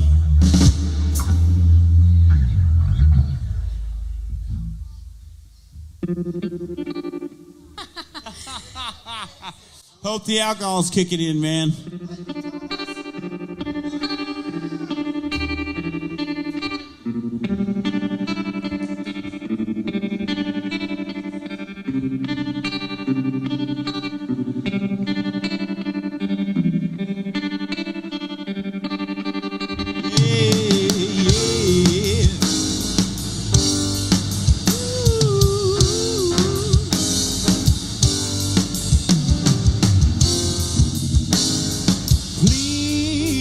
Mother mercy, take me from this place and the long-winded curses I hear in my head. Words never listen, and teachers, oh, they never learn. My warmth from the candle, though I feel too cold to burn. He came from an island, and he died from the stream. And it hurt so bad like a soul breaking, but he never said nothing to me. Say hello to heaven, heaven, heaven. Say hello to heaven, heaven, heaven.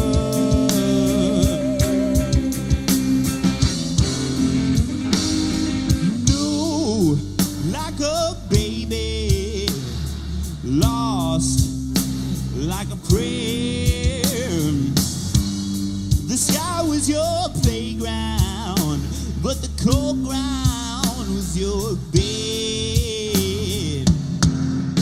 Ooh, I said, poor stargazer, she's got no tears in her eyes, but fool like a whisper, she knows that love heals all wounds with time.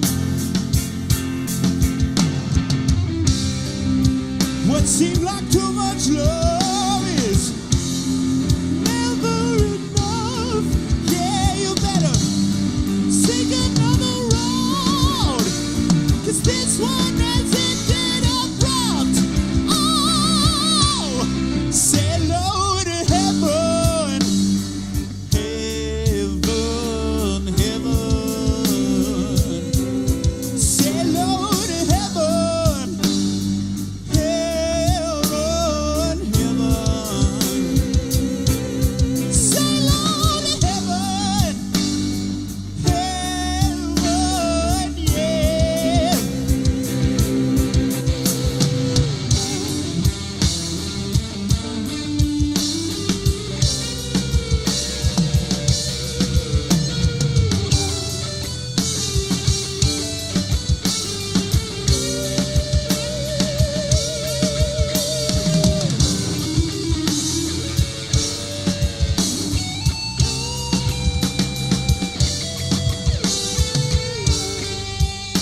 these words down for you with the pages of phrases and all the things we never do.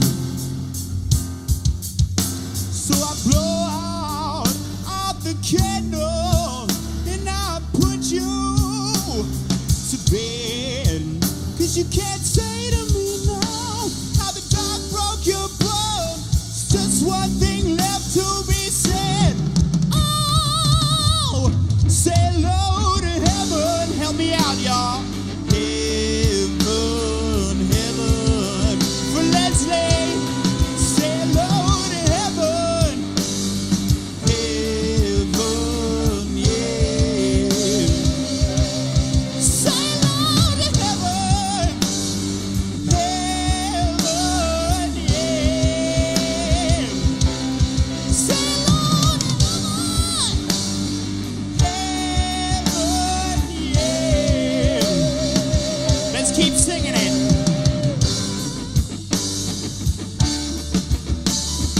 Heaven, heaven,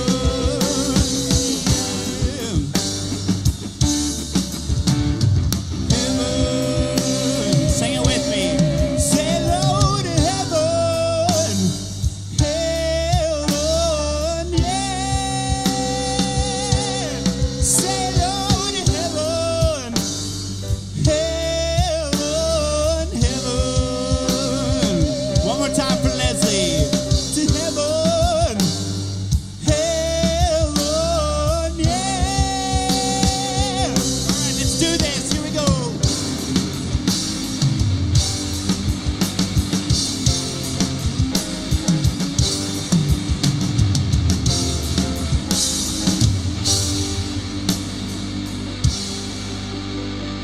Thank you, amen.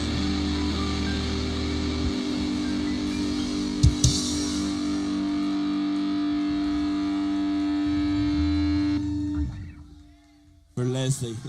It don't matter. This is fun. I'm having fun. I hope y'all are too. I love y'all so, so much from the bottom of my heart. I love you. I'll buy you a steak dinner later, brother. I love you so much.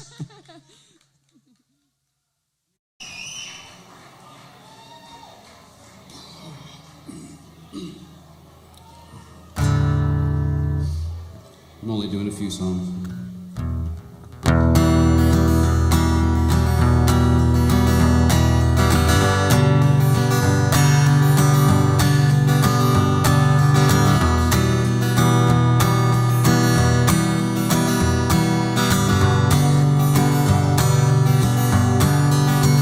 In my hand, I hold the ashes.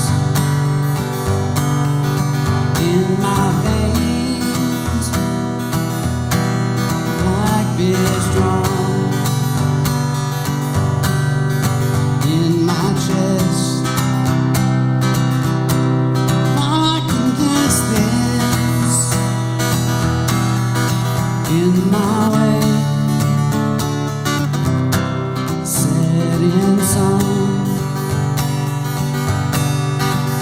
dark clouds gather round me. Due northwest, the soul is bound. And I will go on a hate train. There's a light yet to be found. The last pale light in the west. The last pale light in the west.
when you're ready.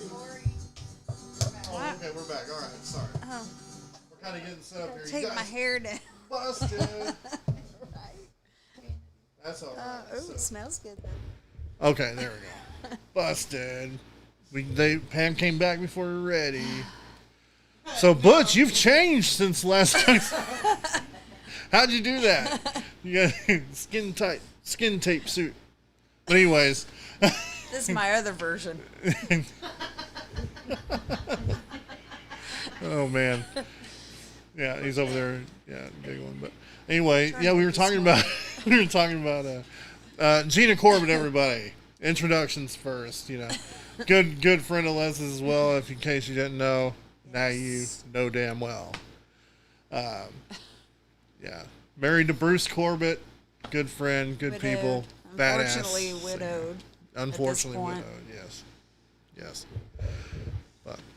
But so you met the war bitch through actually she introduced you to Bruce, right? I didn't know this. No. I met her in Dallas before I met Bruce. Oh, before you met, not through. I was just okay, sporadically before. hang out there, and we hit it off, and we take bathroom selfies and all that kind of stuff. You know, the things that girls do, and hang out. Ooh, I know, right? Horns up and all that. Yeah, she was great to hang out with. But when I got with Bruce, I realized that she knew him and how close they were, and that was awesome. Yeah. Is this his ex-wife or whatever? You said Friday night. Yeah, I still don't know. Was it his ex-wife or his sister? We were talking during the break too. Like you thought it was Butch's girl, right? Like yeah, Bruce and I both thought like y'all it were was flipping me together. off, dude. Hey man, now I think everyone did. everyone did. You know whether you come to terms with that or not is your problem. But I mean, you guys. I loved her. He loved her, absolutely, man. But you guys were always together. I mean, how could you not think, like... I had weed and alcohol. She had a car. I mean, great trade-off, right? Yeah. I mean, she could have been married and had kids and everything if you didn't scare the motherfuckers away that, might have went to court her or something. You know what I mean? Like, Sir Galahad or, you could have... blocked her knight in shining armor. Miss Leslie Corbin, I've come to take you away. Sweep you away from all this. She accused you of blocking? I'm sure she blocked you a few times. She blocked me a lot. She blocked him a lot. Here's your last moonshine shot. Moonshine shot. Yeah, we're going to do it. Cheers, everybody. Oh, cheers to Leslie. To you guys out there drinking with us. My first drinks in 2 years. I'm such a bad influence. That's right. What? No. I believe it now. I just haven't had the urge, man, but I'm, miss our friend here. So drinking to remember today. The good times, too. Because all the times we're together, we're doing the same thing, right? Jamming loud music. Yep. And drinking some whiskey and kicking back some herbs. You know what I mean? Kicking back. And this was just honoring those times we all had with her. So, do you have any time in like any like special favorite moments that stick out? Oh, I got tons of them. Yeah, I know, right? But yeah, I'm grateful for the time. It was after Bruce was sick. We found out that Steven Tyler was playing solo at Windstar. I think it was, yeah. It was the one in... wasn't it like a private party? Yeah. It was the one like near Thackerville. That's it, yeah. That's Thuffer and Thackerdale. I know, right? Like what kind of a name? Yeah. That's an inside joke. But anyway, yeah, she went with us and we had like special tickets. I still have the thing hanging on my bulletin board in my office. Steven Tyler, blah, blah, blah, whatever it said. But Becky, do you remember what the envelope says? The Steven Tyler envelope. The infamous Steven Tyler envelope. Oh, yes. She's seen it. She might not remember what it says. It's been a while since we had I didn't know Leslie was with you guys when you did that. Yeah. I don't, and you guys kind of kept that a secret, right? Like no one knew that was happening until all of a sudden, boom, here's photos with you guys and Steven Tyler, and Joe Perry's like, whoa, what the hell's going on here, man? Well, Joe Perry wasn't there. It was just Steven Tyler's was solo it? shit. Okay. Did you Yeah. show up at Henry's place? Ain't that where it started out? He did like an autograph signing at Henry. At the tattoo place Hit Records. Oh, Born Late Records or whatever? Hit Records, yeah. Born, okay. They were like calling me, you want to go meet? I'm like, no. Ron good. Ross, Hit I got Records. gas. Okay. Yeah, it was a 1 year anniversary of his death like 2 weeks ago. Jeez. Yeah. Who? Ron Ross. But you ain't got a mic, dude. He used to be Quiet in the peanut gallery.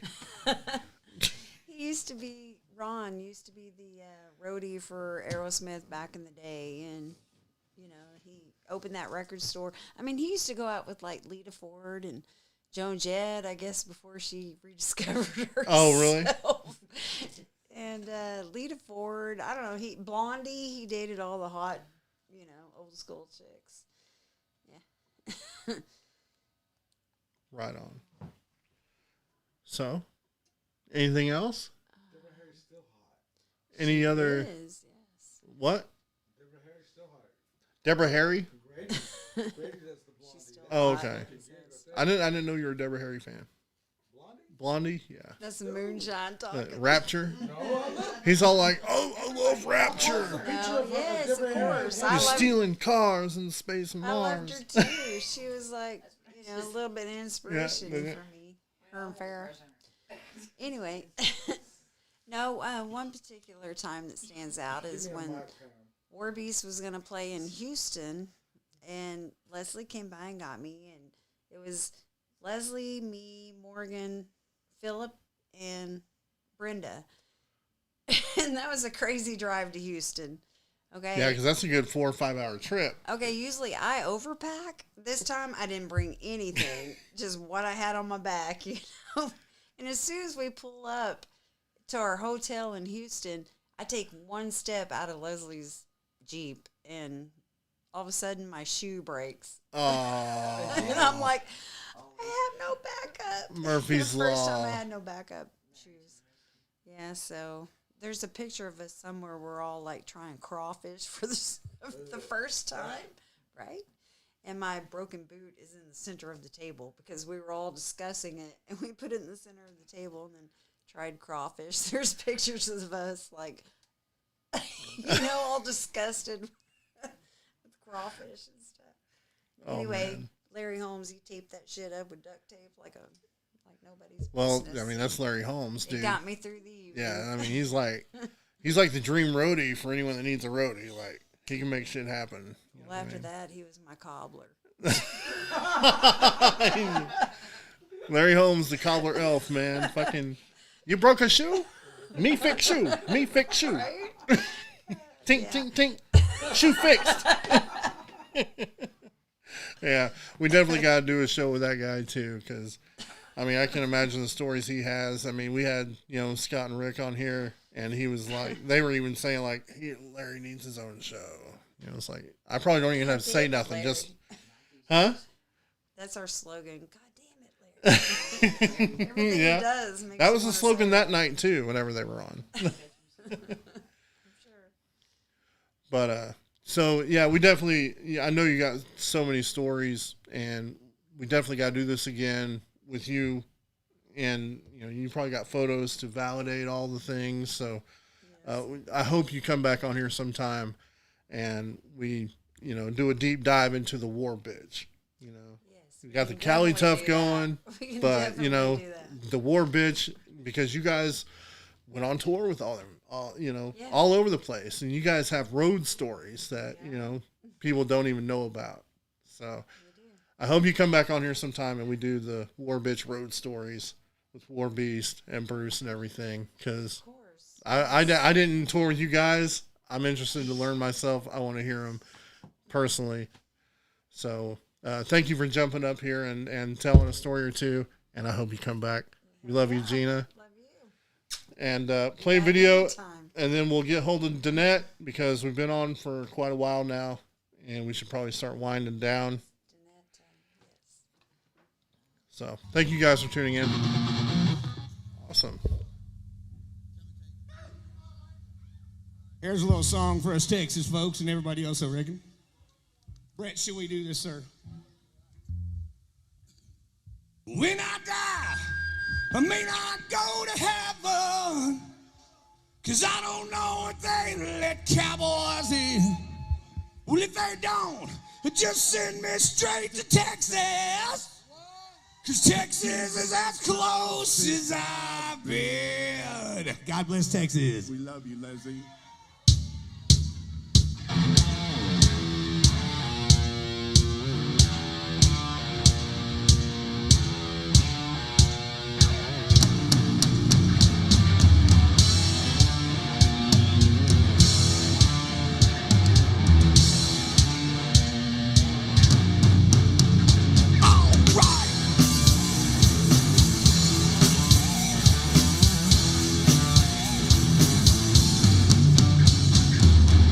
Raising hell, riding free. It's in my blood, yeah, it's a part of me. You can't change that, don't even try. Heavy metal cowboy until the day I die. So come and take it if you can. I'm a Texas outlaw, I'm a wanted man. My granddaddy's cold clenched in my hand. So come and take it if you can. Yeah.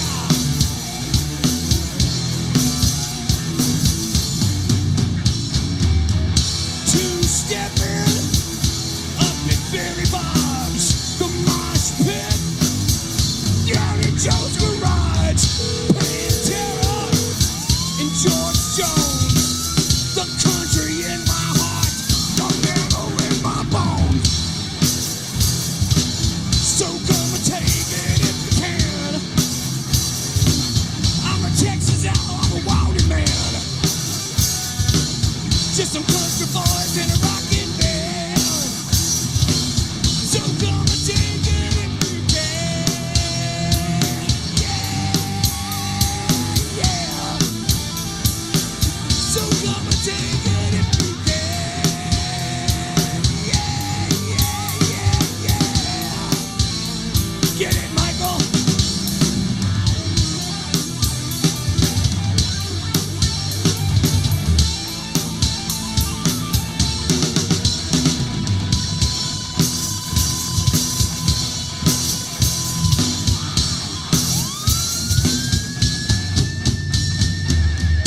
From the Red River to the Rio Grande, with a song in my heart and a beer in my hand, I'm gonna get high. Is that lone star in the sky? The boys are ready, and so am I. Yeah, yeah, yeah. So come and take it if you can. Yeah, yeah, yeah, yeah. So come and take it if you can.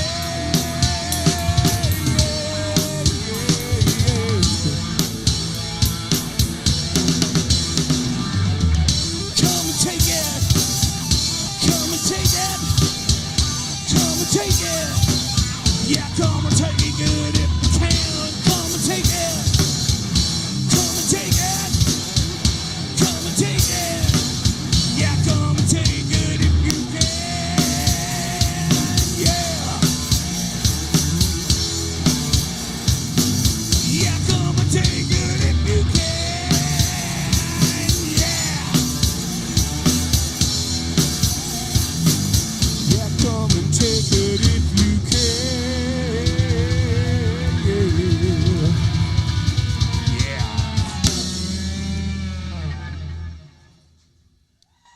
Thank you. Thank you very much.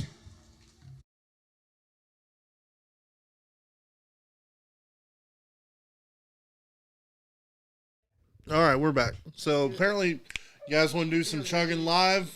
So you get over here and do a chug for Leslie.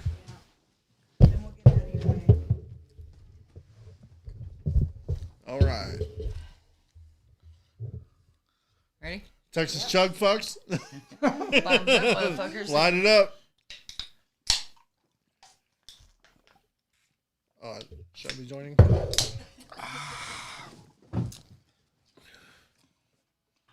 Well done. Look at y'all. I always thought you were faking it, but no, you're not. See? You thought she was faking it? How dare you? How dare you, sir? How dare you? This is not fake. See? Look at you guys, man. Hardcore. I'm part of the Texas sip fucks. Like we Sip fucks. I forgot. Bottoms up. we nurse our delicious I Coors got Light. it. I got the bottom. You're fucking out. I'm fucking in. Wait. So, cheers to all you guys out there. It'll be urine. And you guys got a little shot pour or nothing? Leslie. Yeah, this was for Leslie. All right, we'll get out of your way. You guys Let the good times roll, y'all. Let the good times roll. You know, all of our friends, this whole like community thing that we got going here, we've had going here, you know, way before our time. I mean, you're talking about the Dallas-Fort Worth music scene. It goes way far back. I mean, to like the 30s and the Deep Elm and stuff. I mean, we're just keeping on All a the tradition. blues guys. It's a family tradition of the DFW music scene in general, you know. You and Pam, though, y'all been keeping it going, dude. I mean, We do a little part, sure, man. Well, we more try to than- blow more people than up, anybody. you know, bands and all this. And Yeah, we enjoy it, awesome. you know. And we got our evil struck days, you know. We had some hellacious they're times. coming back. They're coming back. Are they? You got this. I guess I missed that memo. But yeah, we'll play a video from our evil struck days with Leslie right at the front. Hey, it's on the wall at the Rock Star. Yeah, the Rock Star is long gone too. I don't even know. I mean, No, it was it's still Rock there. Dogs. It's and all that Starting stuff, Gate, so- or it's got a new name. It's some kind of bullshit. No, So, not it's that. a laundromat? Not the No. one on 820. Okay. The So, old one. We're about to, you know, talk to one of, even though we go back pretty far, we're about to talk to one of Leslie's oldest friends, Danette, which you guys have probably seen the, I don't know if you've seen the footage on my personal page, but we'll be airing it later on this show. If you didn't watch it the first time around when we were blowing up Leslie's MS Walk, I want to say it was about 3 years ago. But we're going to talk to Danette. Did you ever meet her? Let's ask her. Okay, let's ask her. So, Pam, if you would call Danette, please, and we'll see if we can get her on the line. She might be the one of the last women I was in a shower with two chicks. Just saying. Hello? Danette, can you hear us okay? Yeah. Awesome. Yeah. Thank you so much for agreeing to do this. I didn't mean to put you on the spot or anything, but I enjoyed having you on the show last time so much because you give all of us new school fuckers insight to the old school Leslie, you know? Right. Yeah. I posted that video earlier of you guys, you know, just right off the top of your head, you were sitting here with us talking about how you ran away from home one time and At 9. and Leslie snuck into your class and was there all year before the teacher knew she wasn't even in your class. You guys were high on hashish. Damn. And that's how they busted you. You guys were just cracking up laughing in class. I just can't even imagine the treasure trove of stories you have with Leslie. And I want to express my condolences to you because as much as it hurts for all of us that have known her for a few years, a decade, 15, 20 years, you've known her for, 40 years. And I can only imagine how it's impacting you. So my condolences. I hope you're keeping your head up and taking it all in stride. And, I don't know if you believe in signs or not, but I would, if I was you, I'd definitely keep my eyes open to signs because Leslie's the kind of person that'll let you know, she's still around and she's got you. Absolutely. Yes. Yes, absolutely. Thank you for having me. Indeed. Thank you for having me on this. I'm sorry? Oh, I was just saying, indeed. It's a pleasure to have you. Oh, thank you. So, is there any other stories or insight you can give us a glimpse into Leslie's life before she was CaliTuff, before she was the war bitch, and all the other names she has here in this music scene that we know her as? Well, she didn't have those names, but she was that exact person. CaliTuff. We were all at the beach. You know, that's all we ever did was hang out at the beach, and you know, she just had such a good heart. You know, the crazy thing is Leslie's heart has never changed. Like, she's been exactly the same way. And me and her lost contact for about, I'd say, like 10 years. So when she moved to Texas. Oh, yeah? And, yeah. And then when we met back up, it was through Facebook. And when we met back up, it was like we never even lost contact. We were right back where we were. Awesome. It was just crazy. That's how. Yeah. I mean, that's how you know it's real friendship right there. You know, because a lot happens in 10 years that will influence a person to change. And when you meet back up with an old friend, and it's just like you picked up from yesterday. I mean, 10 years really ain't shit at that point, right? Right. So, I mean, just having you guys here and seeing, I mean, you can see the bond you guys have. Not only do you kind of look similar, you know, you have the same style, but, you know, you guys just hit it off. Yeah. She just, you know, everybody loved her in school, just like how they are in Texas. Like, she just had that, like, her whole life. And when I was growing up, the thing that I remembered, like, how I met her was at school. And I remember, you know, the schools are small, you know. Oh, we lost her. Did we lose her, Pam? Knew a new girl was coming. Okay. And we were like, all, you know, I think I was helping her. I'm not really sure. I think I was helping her with her classes, you know, showing her where her classes were and stuff. Yeah. And from that day on, that was it. We for the whole time she was in California, we never separated ever. I was there with her parents, you know. That's it. That was the most amazing thing, was her family. Shauna was 5 years old. Wow. You know, Lisa, Chris, Daryl, we just all grew up together, and her mom and dad, Carol and Johnny, were the most amazing parents. Like, I don't even think I ever went home. I don't know what happened, but they were just amazing. And I think that's what really, I don't know, just gave me so much comfort. And I mean, me and Leslie cried together. We had crushes, we had boyfriends, we had breakups, a lot of stuff. Did you guys ever have a crush on the same boy? No, never. Okay.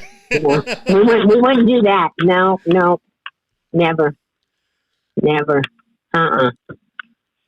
I don't know. It was just an amazing, you know, and I think today I'm the way that I am because of her family. You know, her mom and dad always talked to us about everything, and we always told them everything. And it was just an amazing life to have. Like, I don't know. I don't think that I couldn't imagine anything different. Yeah, Carol and Johnny are really good people. Oh my gosh, you don't even know. Growing up a kid in the 70s too, right? I've known them for a minute. I mean, they were always really good people to me. Hell, I went on vacations. I went on vacations with them, you know. Yeah. Right. Is that Butch? That's Butch. Shh, Corey, don't tell her. Hey, Butch, how are you? I'm good. How you doing? I'm good. Now, have you met Butch before? I think so, Butch, right? We went to Vegas. Did you go to Vegas with Leslie? I went to Vegas with Leslie. There you go. It was the I was with her. That was me. I was telling them earlier, I said I hadn't been in a shower with two women since then. You know, But we were smoking, so we had to open the shower window, the bathroom window. We were all standing in the shower smoking weed. Remember that shit? And me and Leslie were in the shower. Yeah. We were in the shower. Yeah. I was like, man, Vegas is awesome. I'm in the fucking shower with two chicks. Yeah. That was the first time I've been to Vegas. It was amazing. You and your son was really cool. It was good times. Oh, thank Remember, you. we ate dinner with Lindsay Lohan's dad and sister. Remember that shit? No. They were at the Gold Nugget. Remember we ate steak? Oh, okay, yeah. We did. Lindsay Lohan's family was right beside us at the table beside us. Oh, yeah. I thought you meant we were eating with them. I'm like, no. Wait, I missed out on that Remember, one. I was like, let's try to make them pay. Carol and Johnny would not let me. I paid one time. I got up and I went to the restaurant when we were leaving. And I paid at the counter, and they got fucking mad. I mean, like pissed off, mad. They talked to me for like 2 days. I was like, damn. Wow. Just let me. I won a lot of money at that little casino, not in Vegas, but like right before the river. You know, right before you go into Arizona. Or no, was it Arizona? Yeah. You know that little gangster ass little town? Oh, I don't know. It's like 2 hours. It's like 2 hours from Vegas. It's right at the border. What's that river right there? Is that the Mississippi, or it's got a big name? Colorado, yeah. Yeah. There's that little bitty ass gangster little 3 or 4 casinos and hotels over there, and we stayed there one night.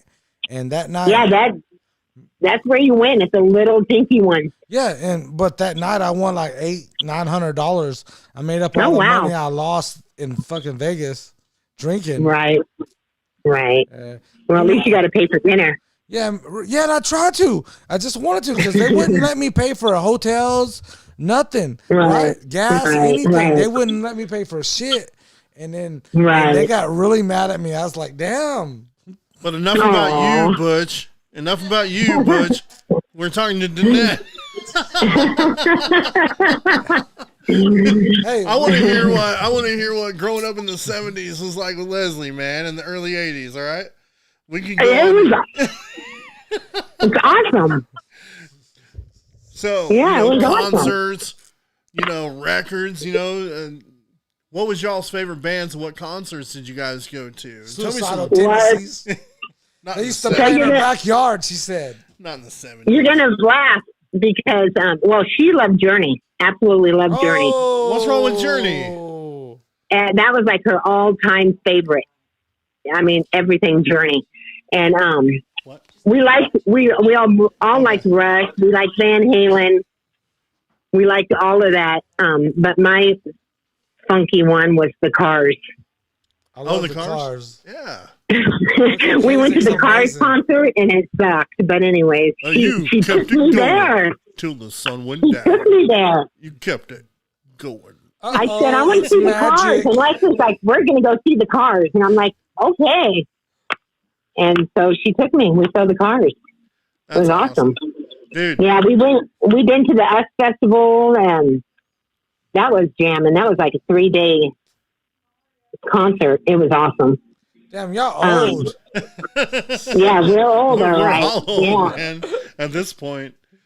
We've been to so many concerts. We've done so many things, but I have to tell you that when we went to the concerts and shit, I was messed up. So I don't remember what happened. Leaving?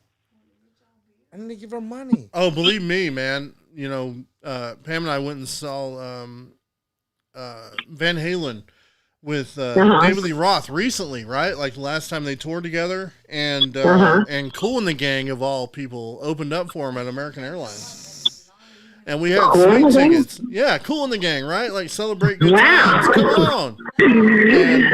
And Pam, we were in a suite, so we got drunk on all that booze they provided us, and Pam fell asleep after Kool and the Gang and missed Van Halen altogether. So we understand those concert stories about, being kind of jacked up, getting your pull a little too hard in the beginning, you miss the final event. Right. So, that's how it is when you're a teenager. You're all thinking about, oh my God, we're all going to get just drunk, Yeah, that's Really? yeah. The music is the That's background. Yeah. The music is secondary to it's like Days Confused, right? Like, hey man, Right. we gotta score a joint before we go to Aerosmith, because that's Right. the priority, right? Yes, What's the Kiss show? absolutely. What The what? Well, they had tickets. Remember the Kiss movie? They had tickets. Oh, Detroit Rock City, yeah. Detroit Rock City. Yeah. But you Danette, you talked about like Leslie's, I mean, it has to be natural, right? Like her charisma, magnetism or whatever. You're drawn to that, right? And that's how you guys became friends in the beginning, right? Right. Now, whenever Butch introduced me to her, we went up to Bronco's. It might have been a whiskey dick night, and they were sitting at a table.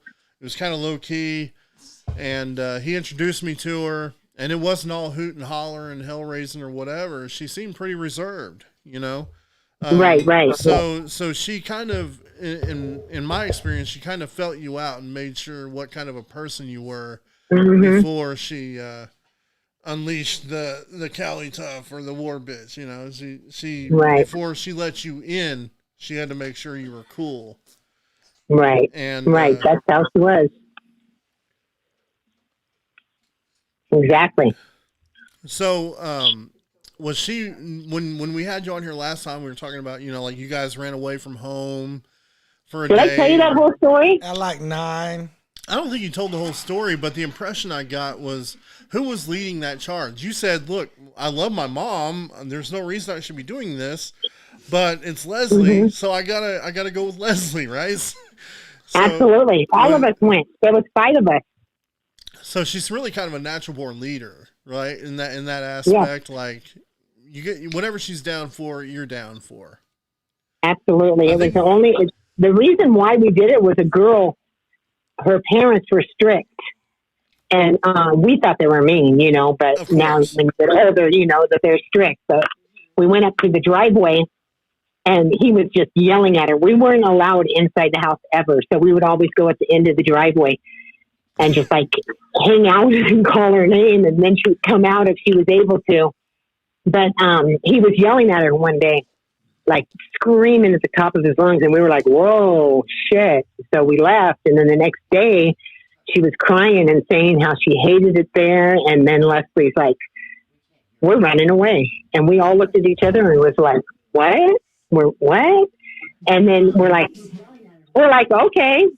That sounds good." So we packed up our stuff, and Leslie got her Rocky Raccoon stuffed animal, and we went and we called up a friend. His name's Kevin Burns, which he was absolutely in love with Leslie for years. I met her in Vegas. And he was driving, so he gave us a ride to the train station or bus station. I'm not sure what it was, but he gave us a ride, dropped us off. And we were sitting on a bench. Huh? Well, yeah, they don't have headphones on. Who doesn't? You had it on. Oh, nothing. Butch is just reiterating. Keep going. I'm sorry. No, it's okay. So, but Kevin Burns, you said the guy that he was in love with Leslie, and he narked on her, on all of you guys, narked on you to make sure she couldn't get away. There's 2 hot chicks saying to tell you hello from Tulsa. Oh, hello. She said hello. Hello. From Tulsa or something. Yeah, right? Gina Corbin and Rebecca Rose is here telling us to tell you hi. So. Hi. Hi, Danette. We all love you via proxy. You know that because you're such a good friend of Leslie's. Even if we don't have to know you for years and years to love you. You know that, right? Oh, thank you. Thank you. And same with you guys, man. Okay, good. I know you. I took a shower with you. A weed shower. You took a shower with me? A weed shower. No.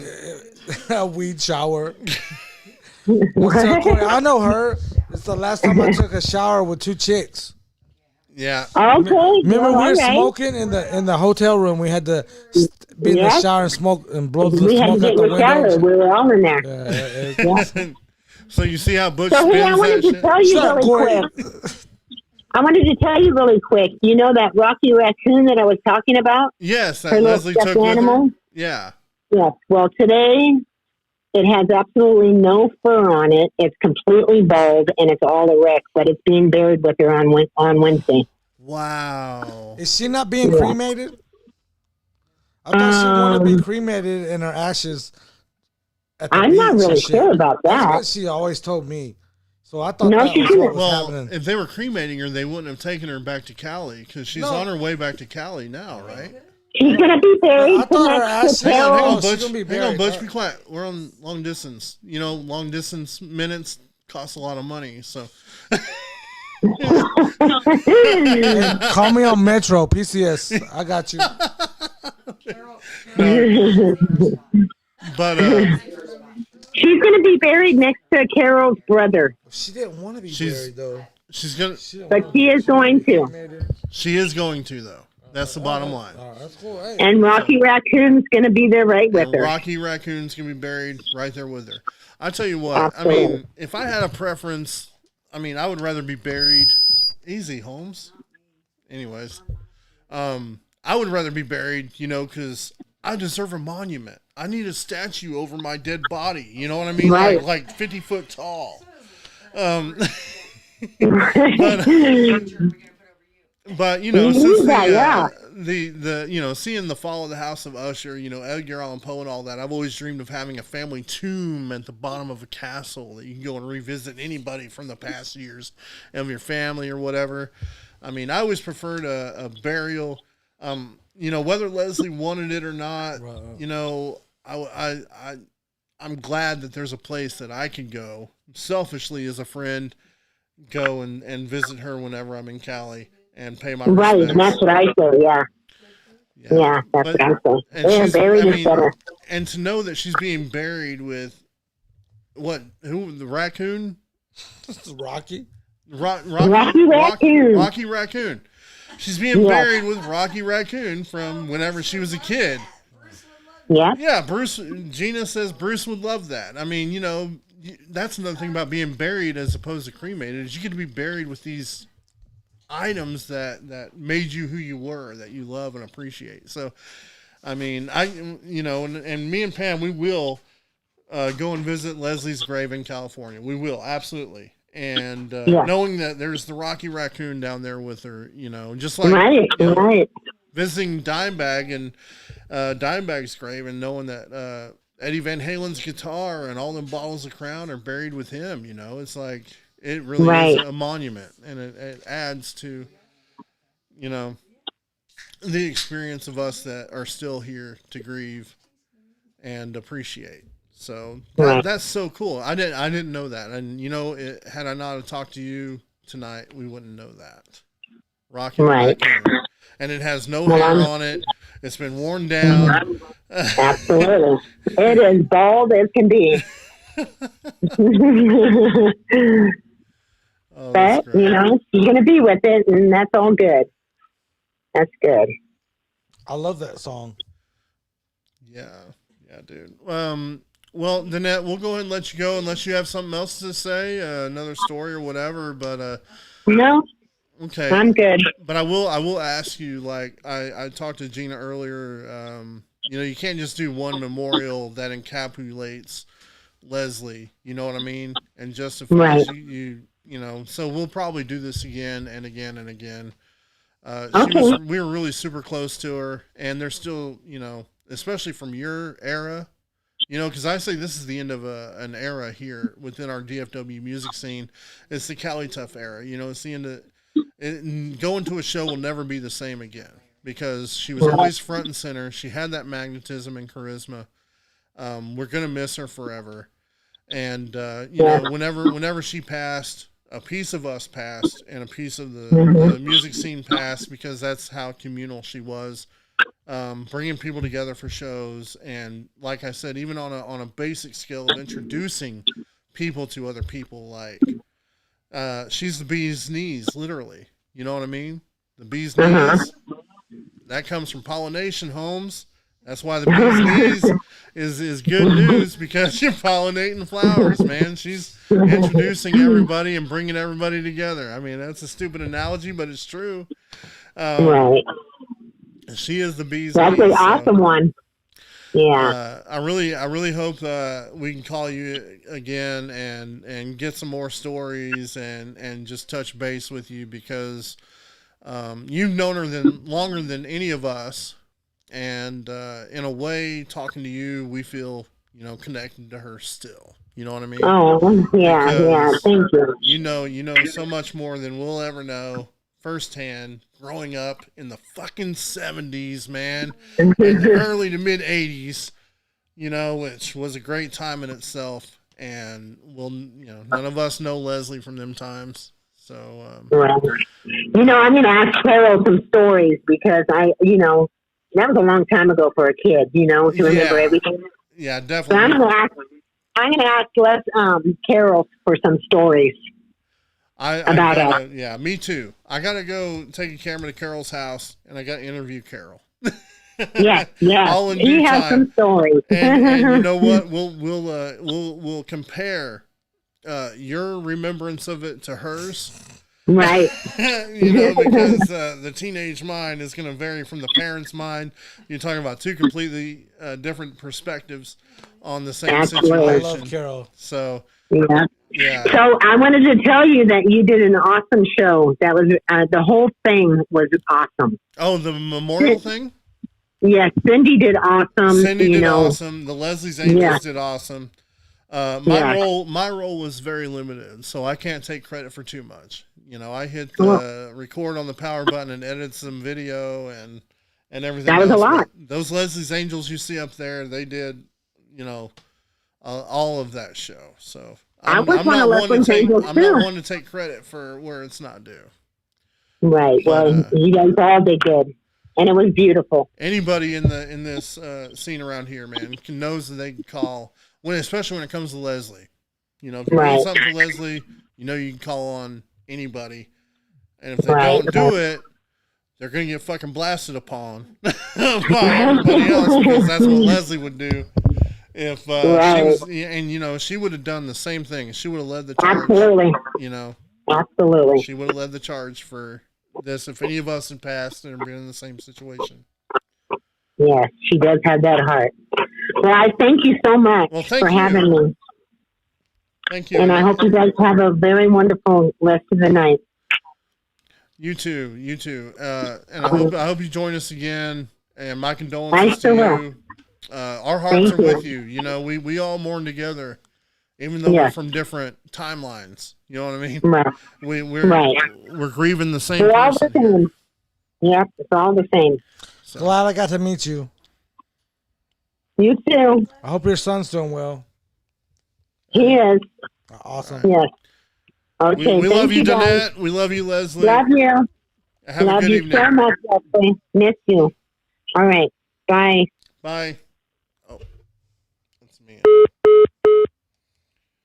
Okay, that was awesome. Can't thank her enough for we got a new board where we can actually take phone calls, y'all. That's awesome. Did it sound clear? It was. Remember, I used to call you and Mark, and I'd be like, "This is Manwich." Yeah, right. This is Hamburger Helper.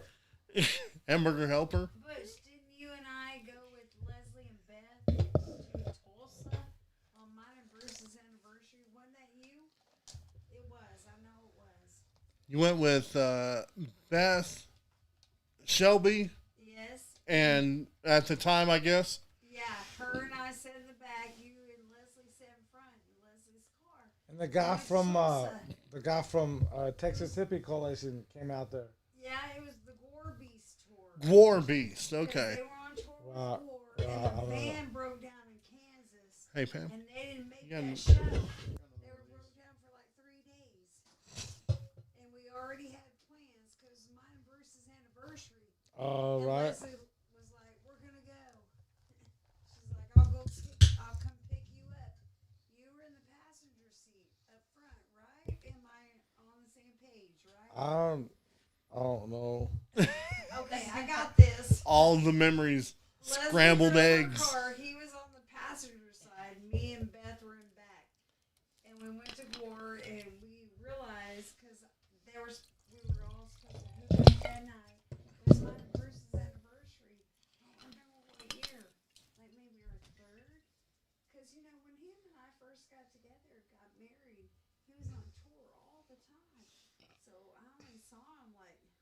month. One I know. a week a month. I remember. That's. Turn your mic on, Pam, if you're going to talk. Yeah. What? That's something I always remember about Bruce is when he first met you. It's not even on. There you go. When Bruce first met you, he was on tour all the time, and so he's the rock star on tour, and he was worried about you at home. Cheating on him. Cheating on him. No, that's true. Bruce was the first show we had here in the garage. Like when we were Pull Getter Radio, we became Pull Getter TV. He was the first person here. And after the show, he was like, man, what do you guys think, man? I'm about to hit the road like pretty soon. And I think another dude's going to sweep in and swoop Gina up, like do I He's the one going on tour. Yeah, he's going on tour. He's like, oh, man, and some dudes are going to be moving in on my chick, dude. I know it. I mean, he was so worried about it. And I was like trying to tell him, like, dude, you don't have to worry about a thing. Like, first of all, there'll be like 10 motherfuckers beat the shit out of the dude that fucking moves in on Gina while you're on tour, dude. You're not Rico. Motherfuckers be... And I worked my ass off when he was on tour. We were talking about this earlier. I didn't finish this story with you, Dawn, earlier. It was just kind of cute how... Cute. I don't use that word. It was cute. Oh, that was cute. I'm talking to females here, dude. You got to use those cute words. Yeah, Like, use that it a was lot. cute. I use it a lot. How, it's do you? Yeah. And that's why you're a ladies' man. I'm not so much. Well, you can't be. You got a woman. Is that what it is? Yeah, you better fucking chill that shit out, bro. I'm a woman man. You know what? Even G. Simmons fucking All broke right. down and got married. You know what I'm saying? We're getting off track here, okay? You got We're it. getting You off. got What, it. you want to Cobra Kai this shit? What? All right, we're getting off track here. So, And I went out there at the dinner table. anyways, Pam, let's go ahead and while we got off the phone with Danette and everything, and it's getting late. We've already been on for what, 3 hours, 2.5 hours? We're gonna chug some beers. Or Okay, what? so we'll chug some beers, One time. but I thought Leslie went to buy beer. Or, look, there it is, man, just right there at the tip of your head, right? Like, and boom, it just comes out. Leslie would show up to the jam room that one of the bands I was in, and she would One bring of 'em. my Jaeger and my beer and my weed that I gave her the money to go buy. So she would show up and like I would be taking it, and they're like, "Hey, give her shit back," and I'm like, "I bought this." Hey man, don't drink all her Jaeger. I'm like, "This is my fucking Jaeger. What are you talking about?" Tell the Gorby story. Yeah. Uh-oh. Which one? Yeah. Going to Tulsa on mine and Bruce's anniversary. I was. Uh-oh. You're making Butch scratch his head there. What's going on, man? You know when you... It's funny when you hit Butch up, be like, "Hey, man, tell this story," and he starts scratching his head. It's like... You want to hear my version of the story Right. or the real version of the story? The Gorby's tour when we went to Tulsa, and Gorby's, Gore showed up, but Gorby's did not because they were stuck in Kansas with the full. Yeah, but the guys from Texas Hippie Coalition showed up. Those weirdos.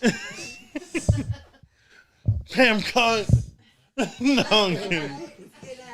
Butch is drunk and talking shit about everybody now. Oh, y'all got Big Dad listening? Big Dad's on the show tonight?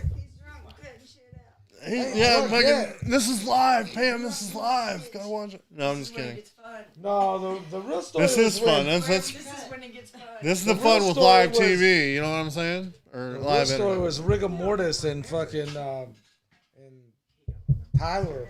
I drank a lot. I was way drunk. Warbies did not show up because they had van issues and they were stuck in a hotel in Kansas all weekend. I remember seeing Bruce's posts.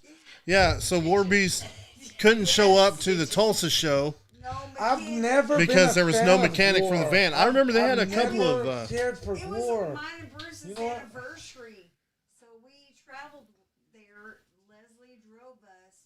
You were in the passenger seat the whole time like this. Didn't say a I'm like, You were in the passenger seat? Because I was paying for all the Hey, gas Pam. and shit.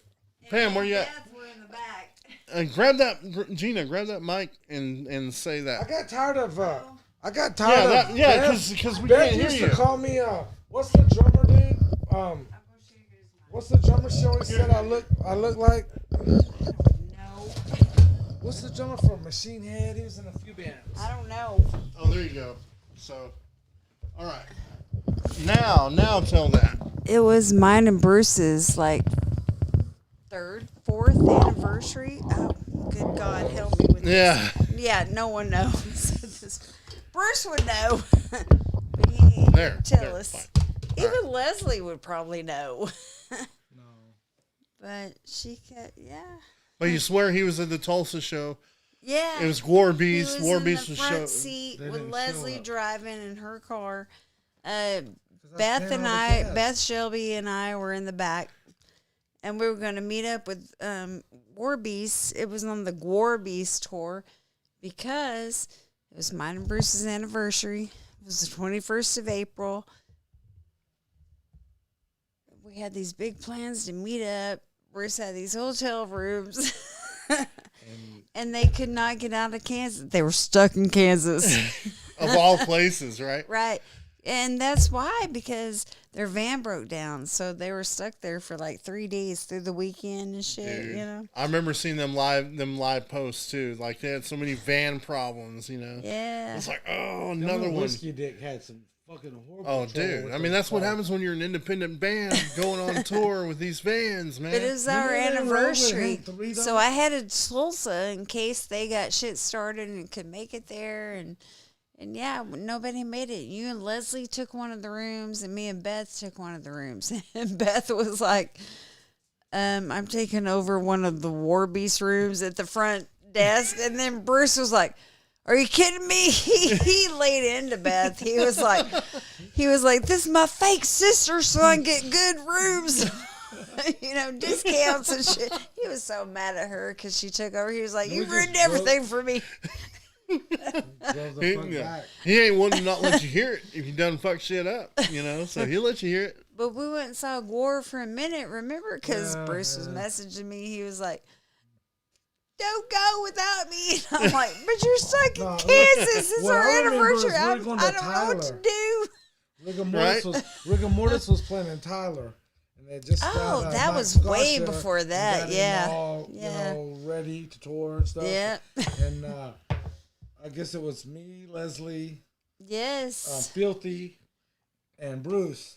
Right, and we were going, and like you had to work, but you like fucking passed us at some point, and you were ahead of us at the gas station. It was either me, Bruce, like, or Bruce. Leslie, or a combination somehow. Oh, yeah, of course. We always went to all that shit. Yeah. We pulled all of it off. But One then night. we got there, and nobody had no money but me, and I'm like, what? No one had no bud? No money. Oh, no money. No Oh, shit, that's alcohol, even worse. nothing. Well, like, me and her were sitting on sitting down and enjoying, you know, fresh air and stuff. You know what I'm saying? And Filthy comes out of the bathroom. Don't fucking choke me. Keep your hands off me. And, you know, and I look at her and we're like, what? He's like, don't fucking touch me. Hands off me. And we're like, you know, what in the fuck? Filthy's talking this shit? I kicked him and Leslie out of the room because I paid for it all. None of them had no money. I'm so confused. There's been too many nights. It was Tyler. Rigor Mortis playing Tyler. Yes. Right? And some friends of mine hooked me up with these chicks, and then we're going to come And back the to only our hotel Oh, person room. I knew was Leslie. Leslie's like, Hey, who are that's these all. fucking whores? They're not coming to our room. I'm like, your room? It's my room. Yeah, they're coming back. They're not coming to the fucking room. And she's going to fight them. And I was like, Yeah. man, fuck this. Okay. This show has kind of derailed. Sorry, it's you know what? always I mean, derail. this is the unedited fucking. These are the Uncut. stories. Better. You know what I You mean? knew better. Uncut. These are the fucking stories right here. The I got uncut. plenty. Yeah. I got plenty of stories. What? We got 4 hours on Facebook. Here we go. What time? How many hours have we been on? 4. You know, those of you that stayed late get the good shit. That's what I'm 4. saying. Right, the So, dedicated ones. Yeah, the dedicated ones get the good unedited shit. You know, these are the stories that you won't hear at any other memorial. I gotta get Fucking the the rest of nitty the gritty breakdown. hardcore heavy metal stories right here, dude. I can't believe you don't remember going to Tulsa. You You know guys what? stopped at a casino. I remember, you know what? Casino on the way We'll back. talk about it off air. Okay. No, we'll talk about the shit on air right now because we live. So once Pam's rolling her eyes.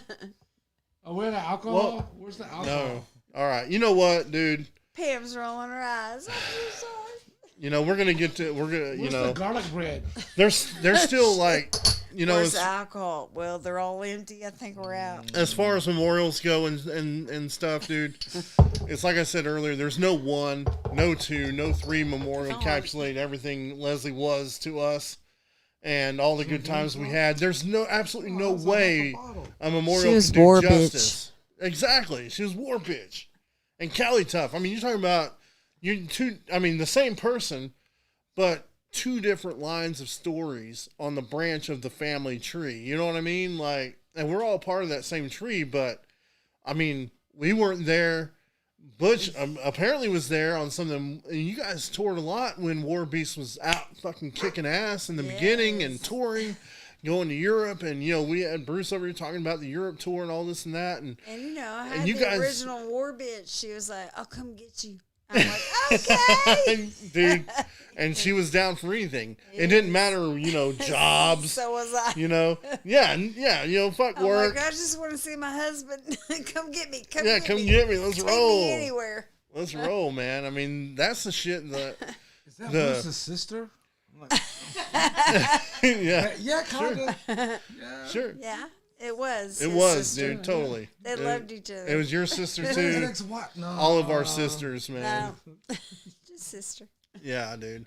I'm gonna miss her so much. And we gotta do this again, right? Like, but next time we'll start the show after we've had shots. So we start at the end and get all the unedited. Going backwards. Exactly. We'll go backwards.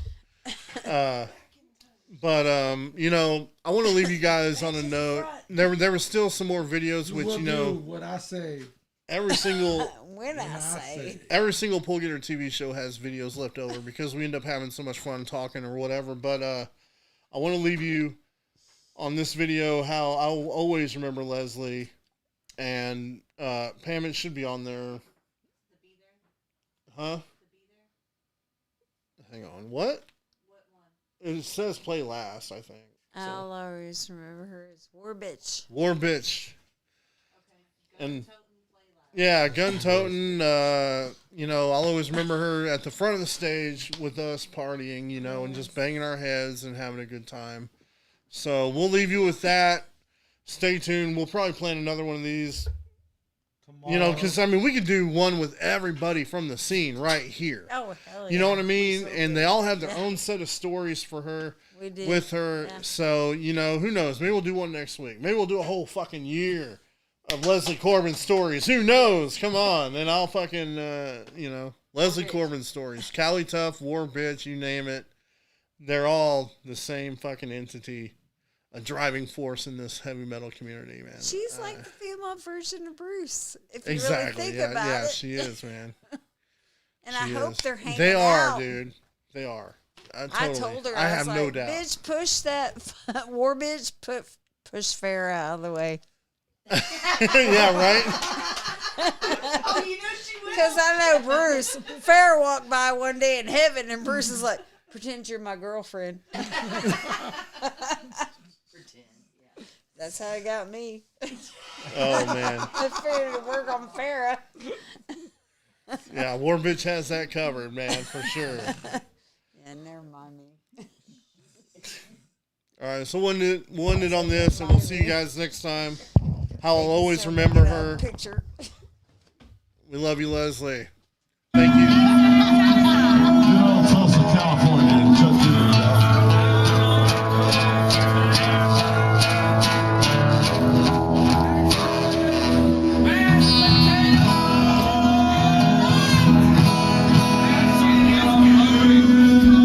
Well, here's a little song Whiskey Dick wrote back in 1920. gun-toting rebel son.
You say you ain't been out in a while.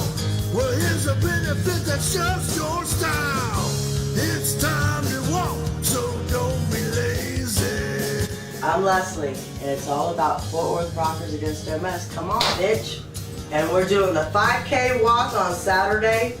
It's all about the Saturday, this walk that we're doing, Dallas and Fort Worth. It's going to get thousands of people together, joining the movement to crush MS, benefiting the National MS Society Lone Star Chapter, helping over 400,000 people across the country and all the local people, in our area that live with MS every day. Be there, be there, be there!